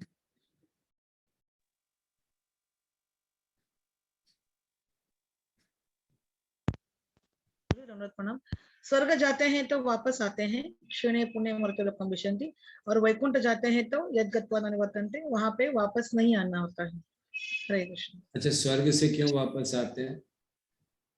क्योंकि हमारा जो पुण्य है वो क्षीण हो जाता है, तो फिर हम स्वर्ग में जो रहना होता है वो खत्म हो जाता है अपना टाइम, तो हम वापस आते हैं। स्वर्ग है कहाँ पर? स्वर्ग भौतिक ब्रह्मांड में है। भौतिक ब्रह्मांड। और वैकुंठ? वैकुंठ तो परे है, मतलब ब्रह्मांड से ऊपर है। फिर भी कितना किलोमीटर दूर होगा? पता नहीं तो ऐसे ही पूछ रहे थे। हमें लगा आप शायद जाकर आए और आपको पता होगा कितना किलोमीटर दूर है वैकुंठ, तो आपसे पूछ रहे।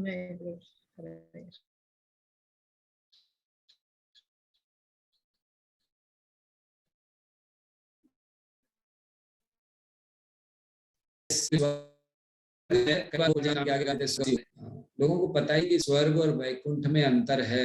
वैकुंठ आध्यात्मिक जगत है, इस भौतिक जगत के, इस भौतिक जगत का एक लोक है, और वहां भी जन्म मृत्यु जरा व्याधि हो सकता है, बुढ़ापा नहीं है वहां, हो सकता है बीमारी नहीं है, लेकिन जन्म मृत्यु तो है वहां पर। सो इसीलिए देवता इनको भी मरना पड़ता है।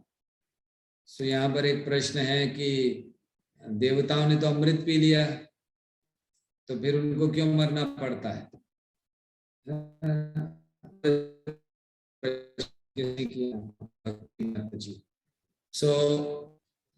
ऐसा क्यों कहते कि देवताओं को अमृत मिला वो अमर है? निश्चित उनको अमृत मिला है, इतना उन्होंने मेहनत की, वो समुद्र मंथन पूरा किया, अमृत निकाला, तो अमृत पिया है उन्होंने और उसके कारण वो अमर हो गए, निश्चित है।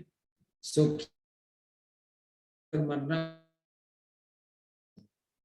कौन बताएंगे? आप लोग सब वैसे भी बहुत बुद्धिमान हैं, दिख भी रहे हैं शक्ल से। मानते जी?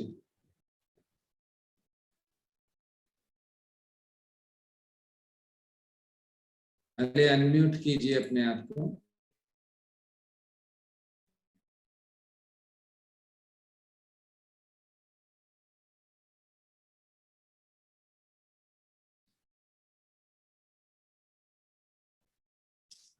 हो नहीं रहा। भगवान की इच्छा नहीं है। कोमल मंजरी माता जी, बिना भगवान की इच्छा के पत्ता भी नहीं हिलता। ओके, और किसी को पूछते हैं, कौन बताएंगे? श्रीकांत प्रभु।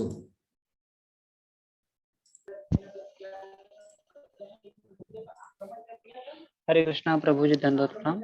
हरे कृष्णा। प्रभु जी एक बार प्रश्न फिर से रिपीट करेंगे प्रभु। आप लोग सुनते नहीं हो, जब आपसे उत्तर पूछा जाए तो आप कहते हो प्रश्न दोहराइए, तो आप क्या सुनते हो पहले और हाथ इसलिए उठाता है? सुना था प्रभु, उसका उत्तर है लेकिन थोड़ा सा रिकनेक्ट हो गया। लेकिन आप तो उत्तर देने के लिए तैयार हो, जब प्रश्न ही नहीं बता तो उत्तर कैसे दोगे? बिल्कुल प्रभु। ओके, प्रश्न ये है कि देवताओं ने अमृत पिया तो स्वाभाविक है वो अमर हो गए, लेकिन हम कह रहे हैं कि देवताओं को भी मरना पड़ता है, तो कैसे समझे इसको? फिर अमृत पीने का क्या लाभ हुआ? बिल्कुल प्रभु जी, जैसे ब्रह्मा जी का जो जीवन काल है तब तक वो अमर रहते हैं, जैसे ब्रह्मा जी का काल समाप्त होता है उसके बाद वो भी समाप्त हो जाते हैं। वो तो नॉर्मल है, अभी हमारा भी जीवन 100 साल का, 50 साल का, हम 50 साल तक रहेंगे, उसके बाद तो क्या हम लोग अमर है 50 साल तक? नहीं, हम अमर नहीं, लेकिन ब्रह्मा जी के जीवन काल तक अमर रहते हैं। कौन? देवता लोग ब्रह्मा जी के जीवन काल तक रहते हैं, ये गलत है प्रभु। अगर आपने इस कहीं पर भी सुना या पढ़ा है तो गलत है। कोई भी देवता ब्रह्मा जी के जीवन काल तक नहीं रहते। जीवन काल क्या ब्रह्मा जी के एक दिन तक नहीं रहता, केवल एक मनवंतर तक रहते हैं। ब्रह्मा जी के दिन में 14 इंद्र आके चले जाते हैं। हर मनु के समय में एक इंद्र आते हैं, 14 मनु आते हैं। तो ब्रह्मा जी के समय में तो 14 इंद्र आकर इधर से उधर चले जाते हैं। तो आप कह रहे हो कि जीवन काल तक देवता रहते हैं? असंभव, राइट? थोड़ा सा आपको कंफ्यूजन है, आप कुछ और कहना चाहते हो लेकिन समझ में कोई बात नहीं। हमें थोड़ा सा लग रहा है कि आपको आंसर पता है लेकिन आप ठीक से प्रस्तुत नहीं कर पा रहे। ओके, संतोष नायक प्रभु आप बोल चुके हो। और कोई? आप इतने सारे लोग हैं, 170 लोग, उसमें बाकी लोग क्यों नहीं बोल रहे हैं? बाकी सब तालियां बजाने के लिए ऑडियंस है यहाँ पर। भक्ति शास्त्री स्टूडेंट्स, बोलना चाहिए आपको, ऑडियंस मत बनिए। ऑडियंस के लिए बहुत सारे लोग हैं, बाद में मिल जाएंगे जब आप प्रचार करने जाओगे। तो यहाँ पर ऑडियंस मत बनिए। हमें लगता है हमें पूछना चाहिए अभी लोगों के पास जाकर। ओके, देखते हैं किससे पूछें। राजेश प्रभु, राजेश वाडकर, शायद वो सो रहे हैं, क्या कर रहे हैं?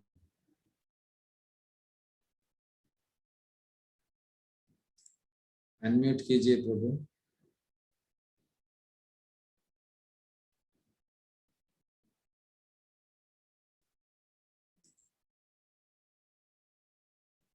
ओके, शायद नींद ज्यादा आ रही है हमको। सो देखिए, आप लोग ऐसे भक्ति शास्त्री करोगे तो क्या लाभ है कि नाम के लिए बस लॉगिन कर लिया है, 170 लोग हैं, 8 लोग उसमें से उत्तर दे रहे हैं, बाकी लोग सब आराम से बैठे हैं कि क्या करना, 2 घंटा किसी तरह निकल जाए, हमारा भक्ति शास्त्री सर्टिफिकेट मिल जाएगा। तो इस तरह से भक्ति शास्त्री करके कोई लाभ नहीं है आपको। ओके, सम्मान और पड़े। हरे कृष्ण प्रभु जी, प्रभु जी, देवताओं ने समुद्र मंथन भगवान के कहने पर किया था, क्योंकि उनका दैत्यों के साथ जब युद्ध हो रहा था तो शुक्राचार्य की ताकत की वजह से दैत्य पुनर्जीवित हो रहे थे, बस देवता की संख्या कम होती जा रही थी। तो इसलिए भगवान ने उनको आदेश दिया कि समुद्र मंथन करो, जहां से अमृत आएगा तो आप ले लेंगे और आप अमर बन जाओगे, मरोगे नहीं युद्ध में। परंतु देवताओं का जो जीवन काल रहता है वो 71 चतुर्युग तक रहता है, तब तक वो जीवित रहेंगे, बट उसके बाद उनको भी मरना पड़ेगा। फिर उनको अमर क्यों कहते हैं? प्रश्न ये, उनको अमर क्यों कहते हैं? उनकी जीवन काल बहुत लंबी रहती है प्रभु जी, इसलिए उनको अमर कह सकते हैं। बहुत अच्छा, वेरी नाइस। सो जो देवता होते हैं उनकी जीवन की अवधि मनुष्यों की गणना से बहुत लंबी होती है, केवल इसीलिए उन्हें अमर कहा जाता है कि प्राय अमर है। इतना लंबा जीवन है कि अमर है, लेकिन वो मरने वाले तो निश्चित है। श्रीमद् भागवतम के समय सुखदेव गोस्वामी ने भागवतम कहने वाले शुरू कर रहे हैं, तो देवतागण उनके पास अमृत लेकर आए। देवतागण ने कहा कह रहे आप ये सुखदेव, ये परीक्षित को क्यों भागवतम सुना रहे हो? ये लीजिए अमृत, उसको अमृत दे दीजिए, वो जीवित रहेगा, आप हमें भागवतम सुना दीजिए। तो सुखदेव गोस्वामी ने सिक्योरिटी वालों को बुलाया, लेक्चर होता है तो सिक्योरिटी वाले भी होते हैं ना, तो सुखदेव गोस्वामी ने सिक्योरिटी वालों को बुलाया कि इधर आओ, ये जितने भी देवता हैं इनको इतनी दूर कर दो कि जहां तक मेरी आवाज जाती है इनको सुनाई भी नहीं देनी चाहिए, बाहर करो इनको एरिया से। तो देवता सारे अरे अरे अरे क्या करे, सिक्योरिटी वालों ने डंडा लिया, बोले चलो सब बाहर। तो देवताओं ने कहा 1 मिनट हमको पूछने दो गलती क्या हो गई। तुमने सुखदेव गोस्वामी से पूछा हमारी गलती क्या हो गई। तो सुखदेव गोस्वामी ने बोला कि तुमने ये जो साधारण अमृत, ये जो तुम्हारे हाथ में है, इसकी तुलना कृष्ण भावनामृत से कर दी, कृष्ण भक्ति भागवत कथा से कर दी, इसलिए तुम्हारे अंदर योग्यता नहीं भागवत सुनने की, जाओ यहां से, भगा दिया। सो एक अमृत है जो देवताओं के पास है जिससे उनकी उम्र लंबी हो जाती है, इसलिए उनको अमर कहा जाता है। दूसरा अमृत है भक्ति का, कृष्ण भावनामृत, जिससे उम्र लंबी नहीं होती है, हम शाश्वत जीवन को प्राप्त करते हैं। उम्र का सवाल ही नहीं आता, उम्र रुक जाती है। देवताओं के अमृत पीने से उम्र लंबी हो जाती है और भगवान की कथा अमृत पीने से उम्र रुक जाती है। मतलब जो जहां है, आप 12 साल के हो तो 12 साल के ही रहोगे शाश्वत रूप से। तो इस तरह से ये भी एक अमृत है। ओके, आगे चलते हैं। सो यहाँ देवताओं का वर्णन किया गया कि क्यों उन लोगों से प्राप्त है। अब भगवान वर्णन कर रहे हैं कि एक तो देवताओं के उपासक हैं और दूसरे उपासक हैं निराकार के, जो मुझे निराकार मानते हैं। तो अब भगवान उनका वर्णन कर रहे हैं 24वें श्लोक में। कौन पढ़ना चाहेंगे जिन्होंने अभी तक नहीं पढ़ा है? ओके, जिनके हाथ उठे हैं, जिनमें अभी तक कोई नहीं पढ़े हैं, कौन है? लेट मी सी। सिद्धेश्वर प्रभु आप पढ़ चुके हो। पंडरीनाथ कृष्ण प्रभु आपने पढ़ा कि नहीं पढ़ा? हरे कृष्णा प्रभु जी, प्रणाम। हरे कृष्ण। अव्यक्तं व्यक्तिमापन्नं मनन्ते माम बुद्धया परं भावमजानन्त माम व्ययम् अनुत्तमम्।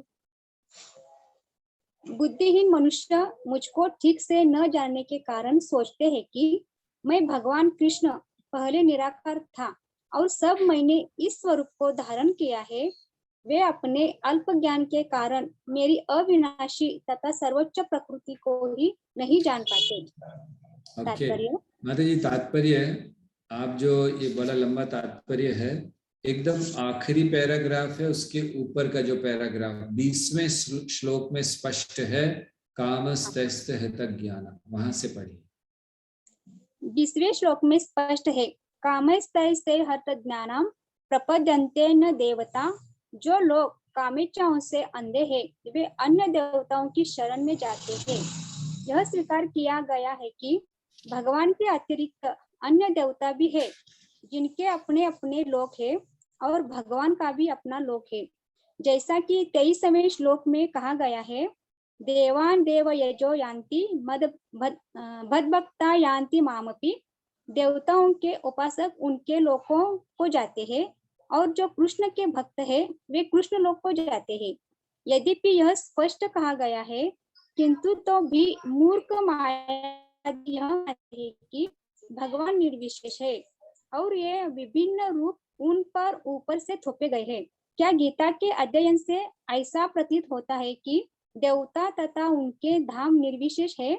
स्पष्ट है कि न तो देवतागण न ही कृष्ण निर्विशेष है, वे सभी व्यक्ति है। भगवान कृष्ण परमेश्वर है, उनका अपना लोक है और देवताओं के भी अपने अपने लोक है। अतः यह अद्वैतवादी तर्क की परम सत्य निर्विशेष है और रूप ऊपर से थोपा आरोपित हुआ है, सत्य नहीं उतरता। यहाँ स्पष्ट बताया गया है कि यह ऊपर से थोपा हुआ नहीं है। ओके, रुकिएगा माता जी।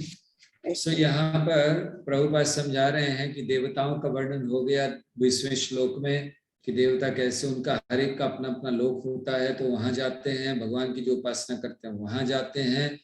तो इसमें निराकार कहाँ है? भगवान है उनका लोक है, देवता है उनका लोक है। तो ये जो यहाँ स्पष्ट कहा गया, लेकिन मायावादी मानते कि भगवान निर्विशेष है, तो भगवान को निर्विशेष, निराकार, निर्गुण ब्रह्म कहा जाता है। तो इसको समझना चाहिए कि क्या है ये, किसे कहते हैं निराकार, और क्यों कहा जाता है भगवान को निराकार।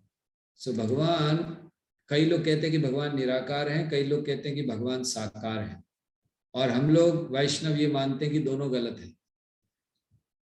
ना तो भगवान निराकार हैं और ना साकार हैं, भगवान दोनों हैं। ये हमारी मान्यता है। तो हम लोग नहीं कहते कि भगवान निराकार नहीं है। तो वो लोग कहते हैं कि भगवान केवल निराकार है, साकार नहीं है, वो गलत है। कुछ लोग कहते हैं भगवान केवल साकार है, निराकार नहीं है, वो भी गलत है। क्योंकि भागवत में क्या कहा गया है, ब्रह्मेति परमात्मेति भगवान इति शब्दते। सो ब्रह्म, परमात्मा, भगवान, ये भगवान, एक ही भगवान के तीन रूप हैं। तो एक रूप है निराकार ब्रह्म ज्योति के रूप में, और दूसरा रूप है उनका भगवान के रूप में। तो इसलिए भगवान दोनों हैं। जैसे हम लोग ईशोपनिषद आप सब पढ़ चुके हैं, तो ईशोपनिषद में आता है ओम पूर्णमदः पूर्णमिदं पूर्णात् पूर्णमुदच्यते। भगवान पूर्ण है। तो प्रभुपाद उसमें लिखते हैं कि अगर भगवान के अंदर निराकार है और साकार नहीं होता रूप, तो भगवान पूर्ण कैसे होते, कमी हो जाती उनमें। ये माना जाता है कि भगवान में सब कुछ है लेकिन साकार रूप नहीं है, तो थोड़ी कमी है। नहीं, भगवान पूर्ण है। ओम पूर्णमदः। और फिर जो उनसे निकलते उनका रूप है, जैसे हम सब, हम भगवान के अंश है, लेकिन हमारा रूप है, तो भगवान का रूप क्यों नहीं होगा? सोचने वाली बात है। तो इसीलिए ये जो मायावादी हैं, मायावाद क्या है, वैसे ये अध्याय मायावाद पढ़ाने के लिए नहीं है। दूसरे अध्याय में आपको बहुत अच्छी तरह मायावाद समझाया गया होगा कि मायावाद क्या है। अलग अलग विचारधाराएं हैं, अलग अलग थियरीज दी गई हैं मायावाद के लिए, प्रतिबिंबवाद इत्यादि। तो मायावाद का सरल परिभाषा क्या है, भगवान के शरीर को भी माया का बना हुआ मानना। सरल परिभाषा है मायावाद। जो लोग सोचते हैं कि जो बोलते भगवान का कोई रूप नहीं है, जब भगवान यहाँ आते तो वो भी एक भौतिक रूप ले लेते हैं, अन्यथा उनका कोई रूप नहीं है। तो ये मायावाद है। तो भगवान यहाँ उसका खंडन कर रहे हैं। और ऐसे जो लोग हैं जो मेरे रूप को नहीं मानते, भगवान कहते हैं उनको मैं दर्शन नहीं देता हूँ। ओके, 25वां श्लोक कौन पढ़ेंगे? सुनीता माता जी पढ़िए। हरे कृष्ण प्रभु जी, दंडवत प्रणाम। हरे नाहं प्रकाश सर्वस्य योग माया समावृतः मूढ़ोऽयं नाभिजानाति लोको मामजम् अव्ययम्। मैं मूर्खों तथा अल्पज्ञों के लिए कभी भी प्रकट नहीं हूँ। उनके लिए तो मैं अपनी अंतरंगा शक्ति द्वारा आच्छादित रहता हूँ। अंततः वे यह नहीं जानते कि मैं अजन्मा तथा विनाशी हूँ। आखिरी पैराग्राफ पढ़िए। ब्रह्मा जी के द्वारा जो प्रार्थनाएं हैं, बहुत सुंदर स्तुति है।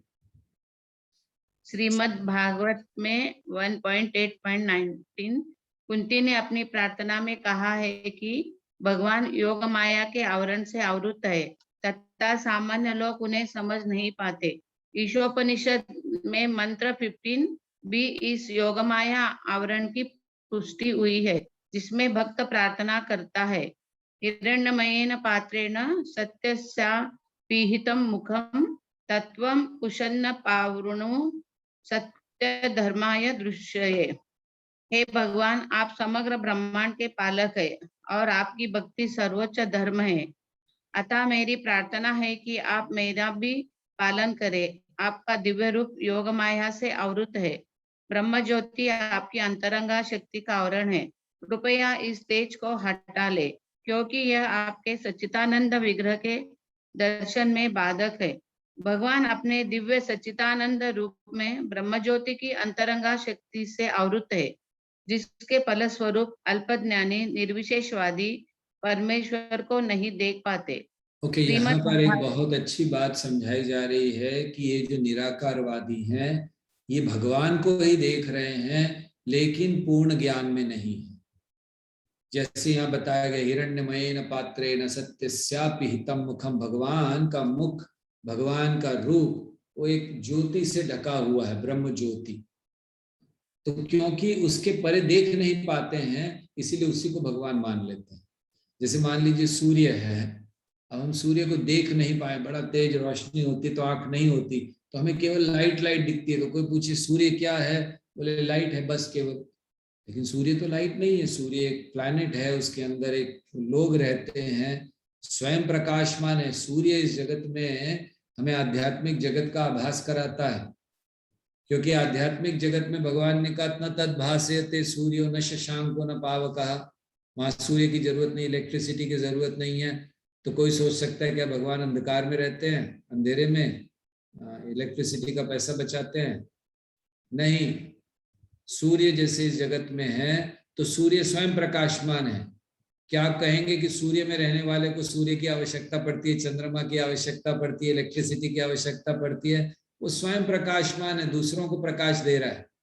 इसी तरह भगवान के धाम में जितने भी प्लैनेट हैं वो स्वयं प्रकाशमान है, और उन सब से जो प्रकाश निकल रहा है वो ब्रह्म ज्योति है। और जब व्यक्ति उस ज्योति से उसकी आंखें चुंधिया जाती हैं, देख नहीं पाता, तो इसीलिए वो उसको ही भगवान मान लेता है। ये निराकारवाद की व्याख्या यहाँ पर की गई है। ओके, सो अब भगवान आगे वर्णन कर रहे हैं अपने बारे में।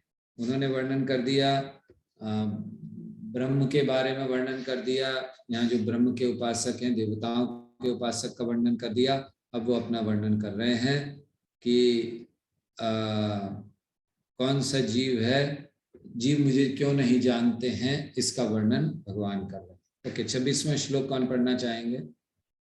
हाथ ऊपर कीजिए जिन्होंने अभी तक नहीं पढ़े हैं। ओके,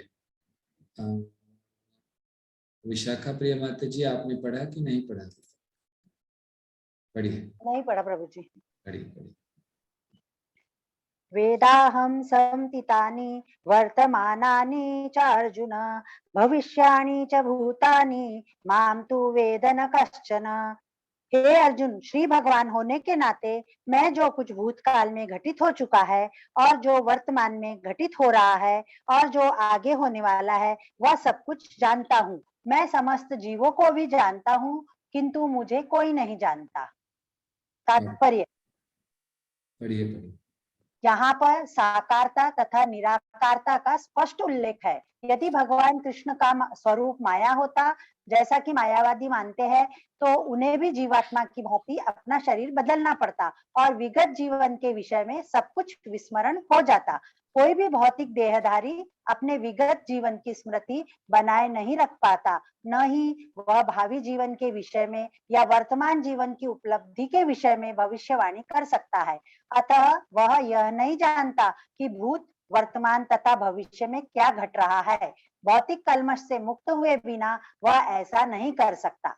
सामान्य यहाँ पर भगवान, आपको याद होगा 4थे अध्याय में अर्जुन को भगवान ने एक बात बताई। अर्जुन को कहा, इमं विवस्वते योगम प्रोक्तवान हम अव्ययम विवस्वान मनवे प्राह मनोरिक्ष्वा कवे ब्रवीत। हे अर्जुन, मैंने यही ज्ञान पूर्व काल में विवस्वान को दिया है। और अर्जुन के मन में प्रश्न आया कि अरे ऐसे कैसे, विवस्वान तो करोड़ों साल पहले हुआ है, आपका और मेरा तो जन्म अभी अभी हुआ, आपका जन्म मेरे साथ हुआ, मेरी उम्र के हो आप, तो आपने पहले कैसे ज्ञान दे दिया? तो उस तात्पर्य में प्रभुपाद लिखते हैं कि जब विवस्वान को ज्ञान दिया भगवान ने, तो अर्जुन भी वहीं थे साथ में। अर्जुन भी सुन रहे थे इसी भगवत गीता को, विवस्वान को दे रहे थे, अर्जुन सुन रहे थे, लेकिन अर्जुन भूल गए, भगवान नहीं भूले। क्यों? क्योंकि भगवान का शरीर नहीं बदलता, जीव का शरीर बदल जाता है, इसलिए वो भूल जाता है। हमें नहीं पता हमारे पिछले जन्म में हम क्या थे, हम भूल गए। क्यों? शरीर बदल गया। भगवान का शरीर बदलता ही नहीं, तो उनको करोड़ों जन्मों पहले की भी बात याद है, क्या किया था, वही शरीर है। तो ये यहाँ पर वर्णन किया जा रहा है कि भगवान हर चीज को जानते हैं, लेकिन कोई उनको नहीं जानता। तो अब अंत में भगवान अंतिम 3 श्लोकों में भक्ति, 3-4 श्लोकों में भक्ति का गुणगान कर रहे हैं। भक्त का और भक्ति का महत्वपूर्ण श्लोक है। आइए इसको पढ़ने का प्रयास करते हैं। सो 27वां श्लोक मदन मोहन मोहिनी माता जी।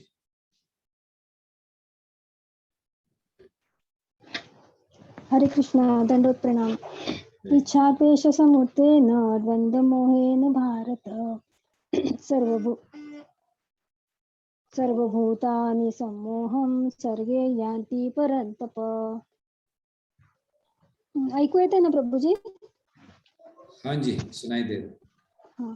हे परंतप भारता, इच्छा आणि द्वेष यापासून उद्भवणाऱ्या द्वंद्वाने मोहित झाल्यामुळे सर्व जीव मोहामध्ये जन्म घेतात। तात्पर्य वाचू? हो, वाचा। शुद्ध ज्ञानमयी भगवंतांच्या अधीन असणे ही जीवाची वास्तविक स्वरूप स्थिती आहे। या विशुद्ध ज्ञानापासून दूर होऊन जेव्हा तो मोहित होतो तेव्हा त्याच्यावर मायाशक्तीचे नियंत्रण येते आणि म्हणून तो भगवंतांना जाणू शकत नाही। इच्छा आणि द्वेषरूपी द्वंद्वामध्ये मायाशक्ती प्रकट होते। इच्छा आणि द्वेषामुळे मनुष्य भगवंतांशी एकरूप होण्याची इच्छा करतो आणि त्यांचा द्वेष करतो। इच्छा आणि द्वेषाने दूषित किंवा मोहित न होणारे शुद्ध भक्त जाणतात की भगवान श्रीकृष्ण हे आपल्या अंतरंग शक्तीने अवतीर्ण होतात, परंतु अविद्या आणि द्वंद्वाने मोहित झालेल्या मनुष्यांना वाटते की भगवंतांना प्राकृत शक्तीने निर्माण केले आहे, परंतु हे त्यांचे दुर्भाग्य आहे। असे मनुष्य मान अपमान, सुख दुःख, स्त्री पुरुष, शुभ अशुभ, हर्ष विषाद इत्यादी द्वंद्वात राहतात आणि त्यांना वाटते की ही माझी पत्नी आहे, हे माझे घर आहे, मी या घराचा मालक आहे, मी या स्त्रीचा पती आहे। ही सारी मोहित करणारी द्वंद्वे आहेत। जे द्वंद्वांनी मोहित होतात ते पूर्णपणे सुखी ते पूर्णपणे मूर्ख असतात आणि म्हणून ते भगवंतांना जाणू शकत नाही। थैंक यू माता जी। हमें मराठी में पता नहीं था बीच में कैसे बोलना है रुकने के लिए, इसलिए अब आपको रुकने के लिए बोल ही नहीं पाया। अगली बार मराठी सीख कर आएंगे। क्षमा करना प्रभु। नहीं, कोई बात नहीं, अच्छा करना। वैसे हमें मराठी समझ में आती है, ऐसा नहीं। सो यहाँ पर प्रभुपाद समझा रहे हैं कि जीव की स्वाभाविक स्थिति क्या है, भगवान की अधीनता। ये हमारा गुण है, ये हमारी स्थिति है। हम भगवान के अधीन हैं, बस ये हमारी स्थिति है। इसको हम भूल गए हैं। अगर इसको याद रखेंगे तो कोई कष्ट नहीं होगा। क्या कष्ट होगा? बस हमें याद रखना है कि मैं भगवान का दास हूं। इस चीज को भूलना नहीं है। प्रभुपाद कह रहे जब इस ज्ञान से दूर हो जाता है तो माया में पड़ जाता है। तो माया क्या है? माया वो शक्ति है जो हमें कृष्ण, हमारा संबंध कृष्ण के साथ भुला देती है। हम भूल जाते हैं हम कौन है। इसे हमें लगता है हम इस जगत में कोई बहुत बड़े व्यक्ति बन सकते हैं। हर कोई बहुत बड़ा बनना चाहता है, कोई छोटा बनना ही नहीं चाहता। ऐसा नहीं है कि कोई एक डॉक्टर है तो बैठकर एक दिन सोचता है काश मैं कंपाउंडर होता तो कितना अच्छा होता, और एक दिन मेहनत करके मैं कंपाउंडर बन जाऊंगा। कोई सोचता है डॉक्टर? बिल्कुल नहीं। या कोई इंस्पेक्टर है, वो सोचता है एक दिन बड़ी मेहनत कर कर हवलदार बनूंगा मैं। नहीं, वो हमेशा आगे बहुत बड़ा बड़ा बड़ा बड़ा बड़ा बनना है। क्यों? क्योंकि ये माया है। कोई दास बनना नहीं चाहता, कोई समर्पण करना नहीं चाहता, क्योंकि जब हम समर्पण सुनते हैं इस जगत में तो समर्पण एक पराजय का सूचक है। सेना ने दूसरी सेना को समर्पण कर दिया तो ये हार का सूचक है, इसलिए हम लोग डरते हैं समर्पण से। लेकिन आध्यात्मिक जगत में समर्पण ये सर्वश्रेष्ठ चीज है, सारे आनंद का स्रोत है। सच्चा जीवन, स्वतंत्रता का जीवन कृष्ण को समर्पण में है। अगर हमें स्वतंत्र होना है तो हमें कृष्ण को समर्पण करना चाहिए। हमें जीना है तो हमें मरना चाहिए। मरना मतलब अपनी इच्छाओं को, जिनके द्वारा हम जीवित हैं, उनको समाप्त करके कृष्ण के लिए इच्छा करना शुरू करना चाहिए। वो सच्चा जीवन है। तो इसलिए एक भक्त के लिए जीवन को समुत्थेन द्वंद्व मोहेन भारत, की इच्छा, द्वेष, द्वंद्व और मोह, इससे दूर रहे। सो हमारे जीवन में दो चीजें बहुत जरूरी हैं जिसके कारण हम बने रहते हैं। ब्रह्मभूत प्रसन्नात्मा न शोचती न कांक्षती। हम इच्छा करते हैं, आकांक्षा, और जब नहीं मिलता तो शोक करते हैं, बस।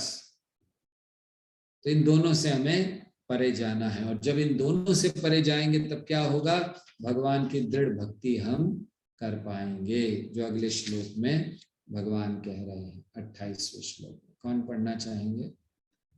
वैशाली माता जी। अरे प्रभु जी, ड्रिलिंग का आवाज आ रहा है शायद, तो डिस्टर्ब हो जाएगा। क्या आ रहा है? मेरे घर में काम चल रहा है ओ actually। अच्छा ठीक है, आपने हाथ ऊपर किया था इसलिए हमें लगा कि आप पढ़ना। जस्ट चालू हो गया। Oh, I am so sorry. No problem. शरणागति कृष्ण माता जी।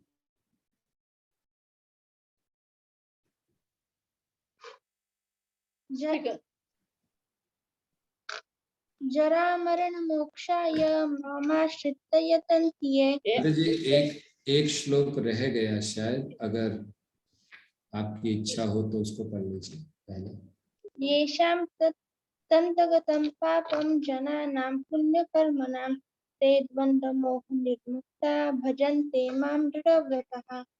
जिन मनुष्यों ने पूर्व जन्म में तथा इस जन्म में पुण्य कर्म किए हैं और जिनके पाप कर्मों का पूर्णतया उच्छेदन हो चुका होता है, वे मोह के द्वंद्वों से मुक्त हो जाते हैं और वे संकल्प पूर्वक मेरी सेवा में तत्पर होते हैं।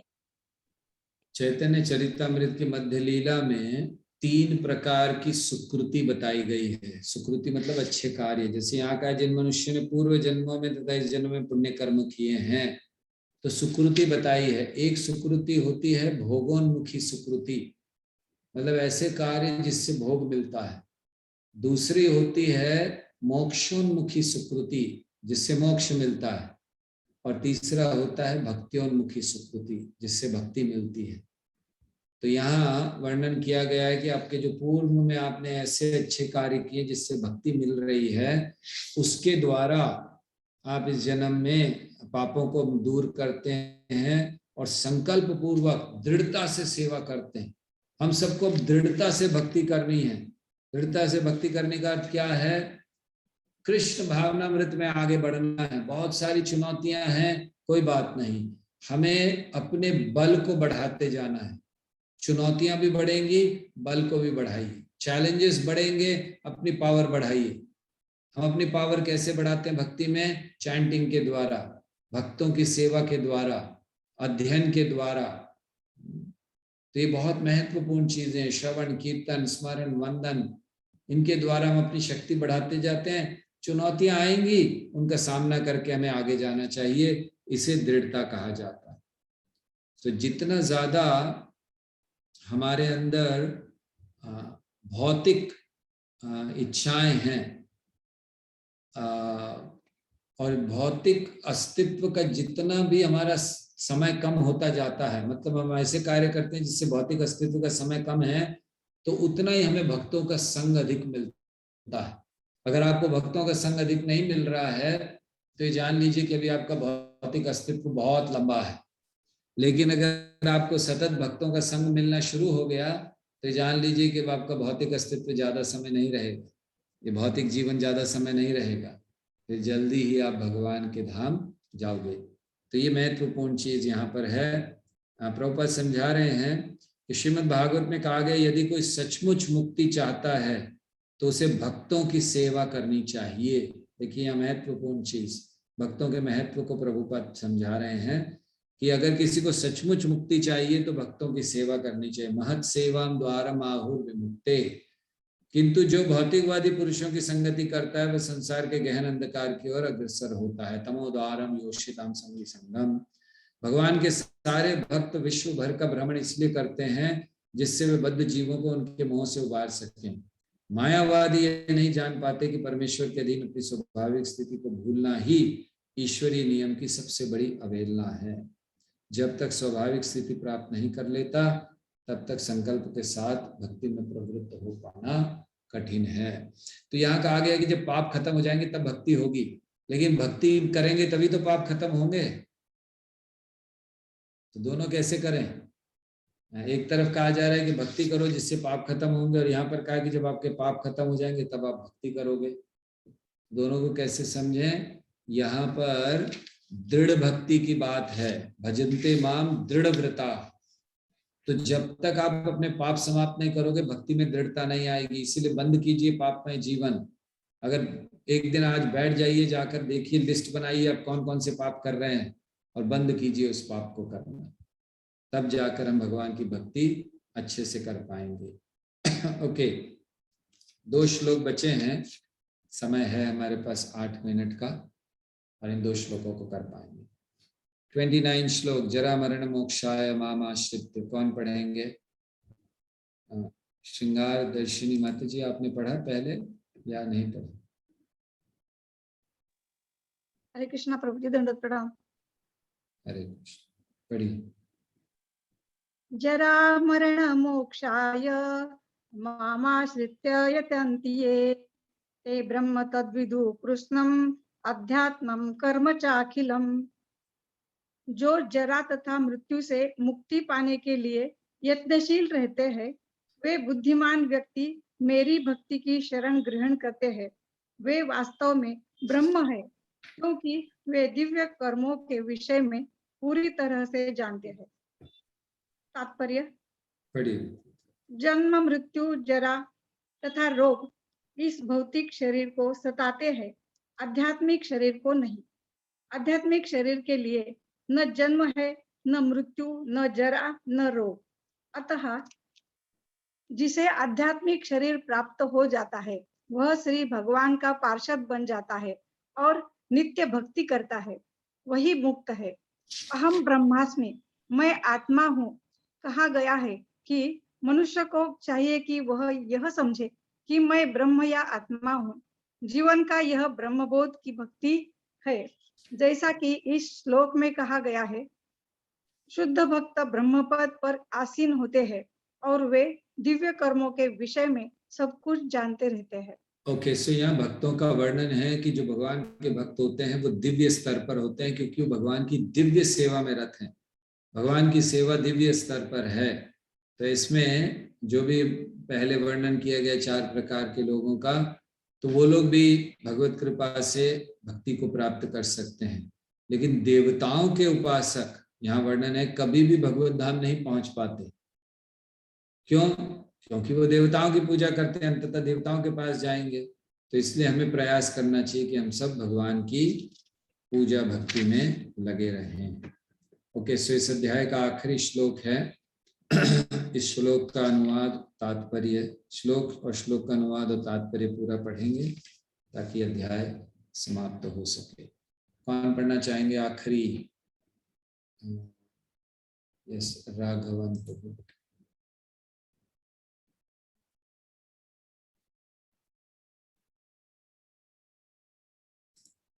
अनम्यूट कीजिए अपना। हरे कृष्ण प्रभु जी, दंडवत प्रणाम। आवाज आ रहा है प्रभु जी? हाँ जी।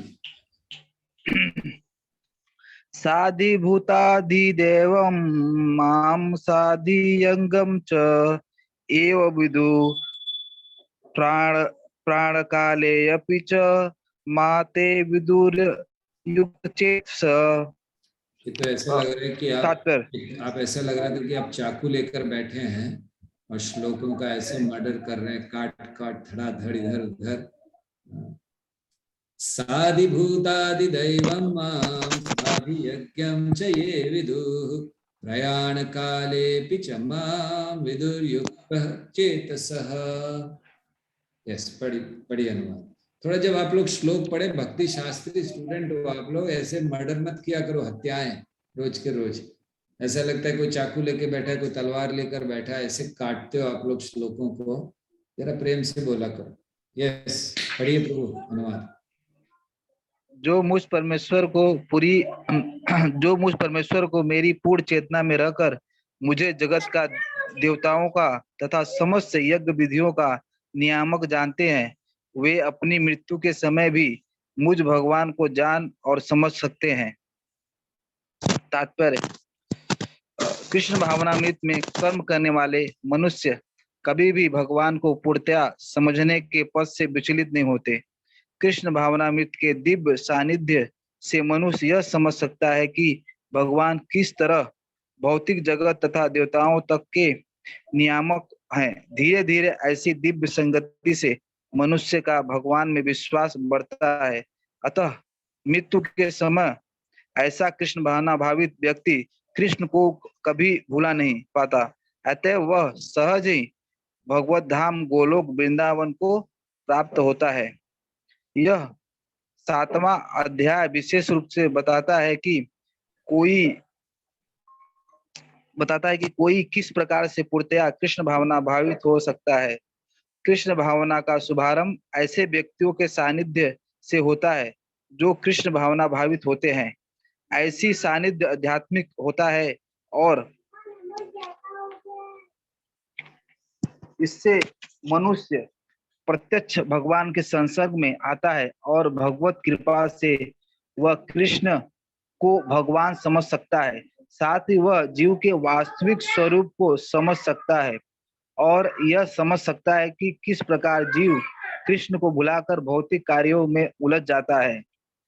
सत्संगति में रहने से कृष्ण भावना की क्रमिक विकास से जीव यह समझ सकता है कि किस प्रकार कृष्ण को भुलाने से वह प्रकृति के नियमों द्वारा बद्ध हुआ है। वह यह भी समझ सकता है कि यह मनुष्य जीवन कृष्ण भावना अमृत को पुनः प्राप्त करने के लिए मिला है। अतः इसका सदुपयोग परमेश्वर की अहेतुकी कृपा प्राप्त करने के लिए करना चाहिए।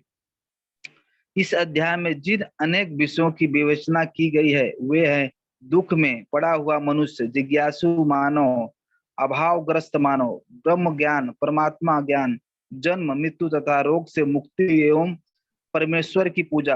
किंतु जो व्यक्ति वास्तव में कृष्ण भावनामृत को प्राप्त है वह विभिन्न विधियों की परवाह नहीं करता। वह सीधे कृष्ण भावनामृत के कार्यों में प्रवृत्त होता है और उसी से भगवान कृष्ण के नित्य दास के रूप में अपनी स्वाभाविक स्थिति को प्राप्त करता है। ऐसी अवस्था में वह शुद्ध भक्ति में परमेश्वर के श्रवण तथा गुणगान में आनंद पाता है।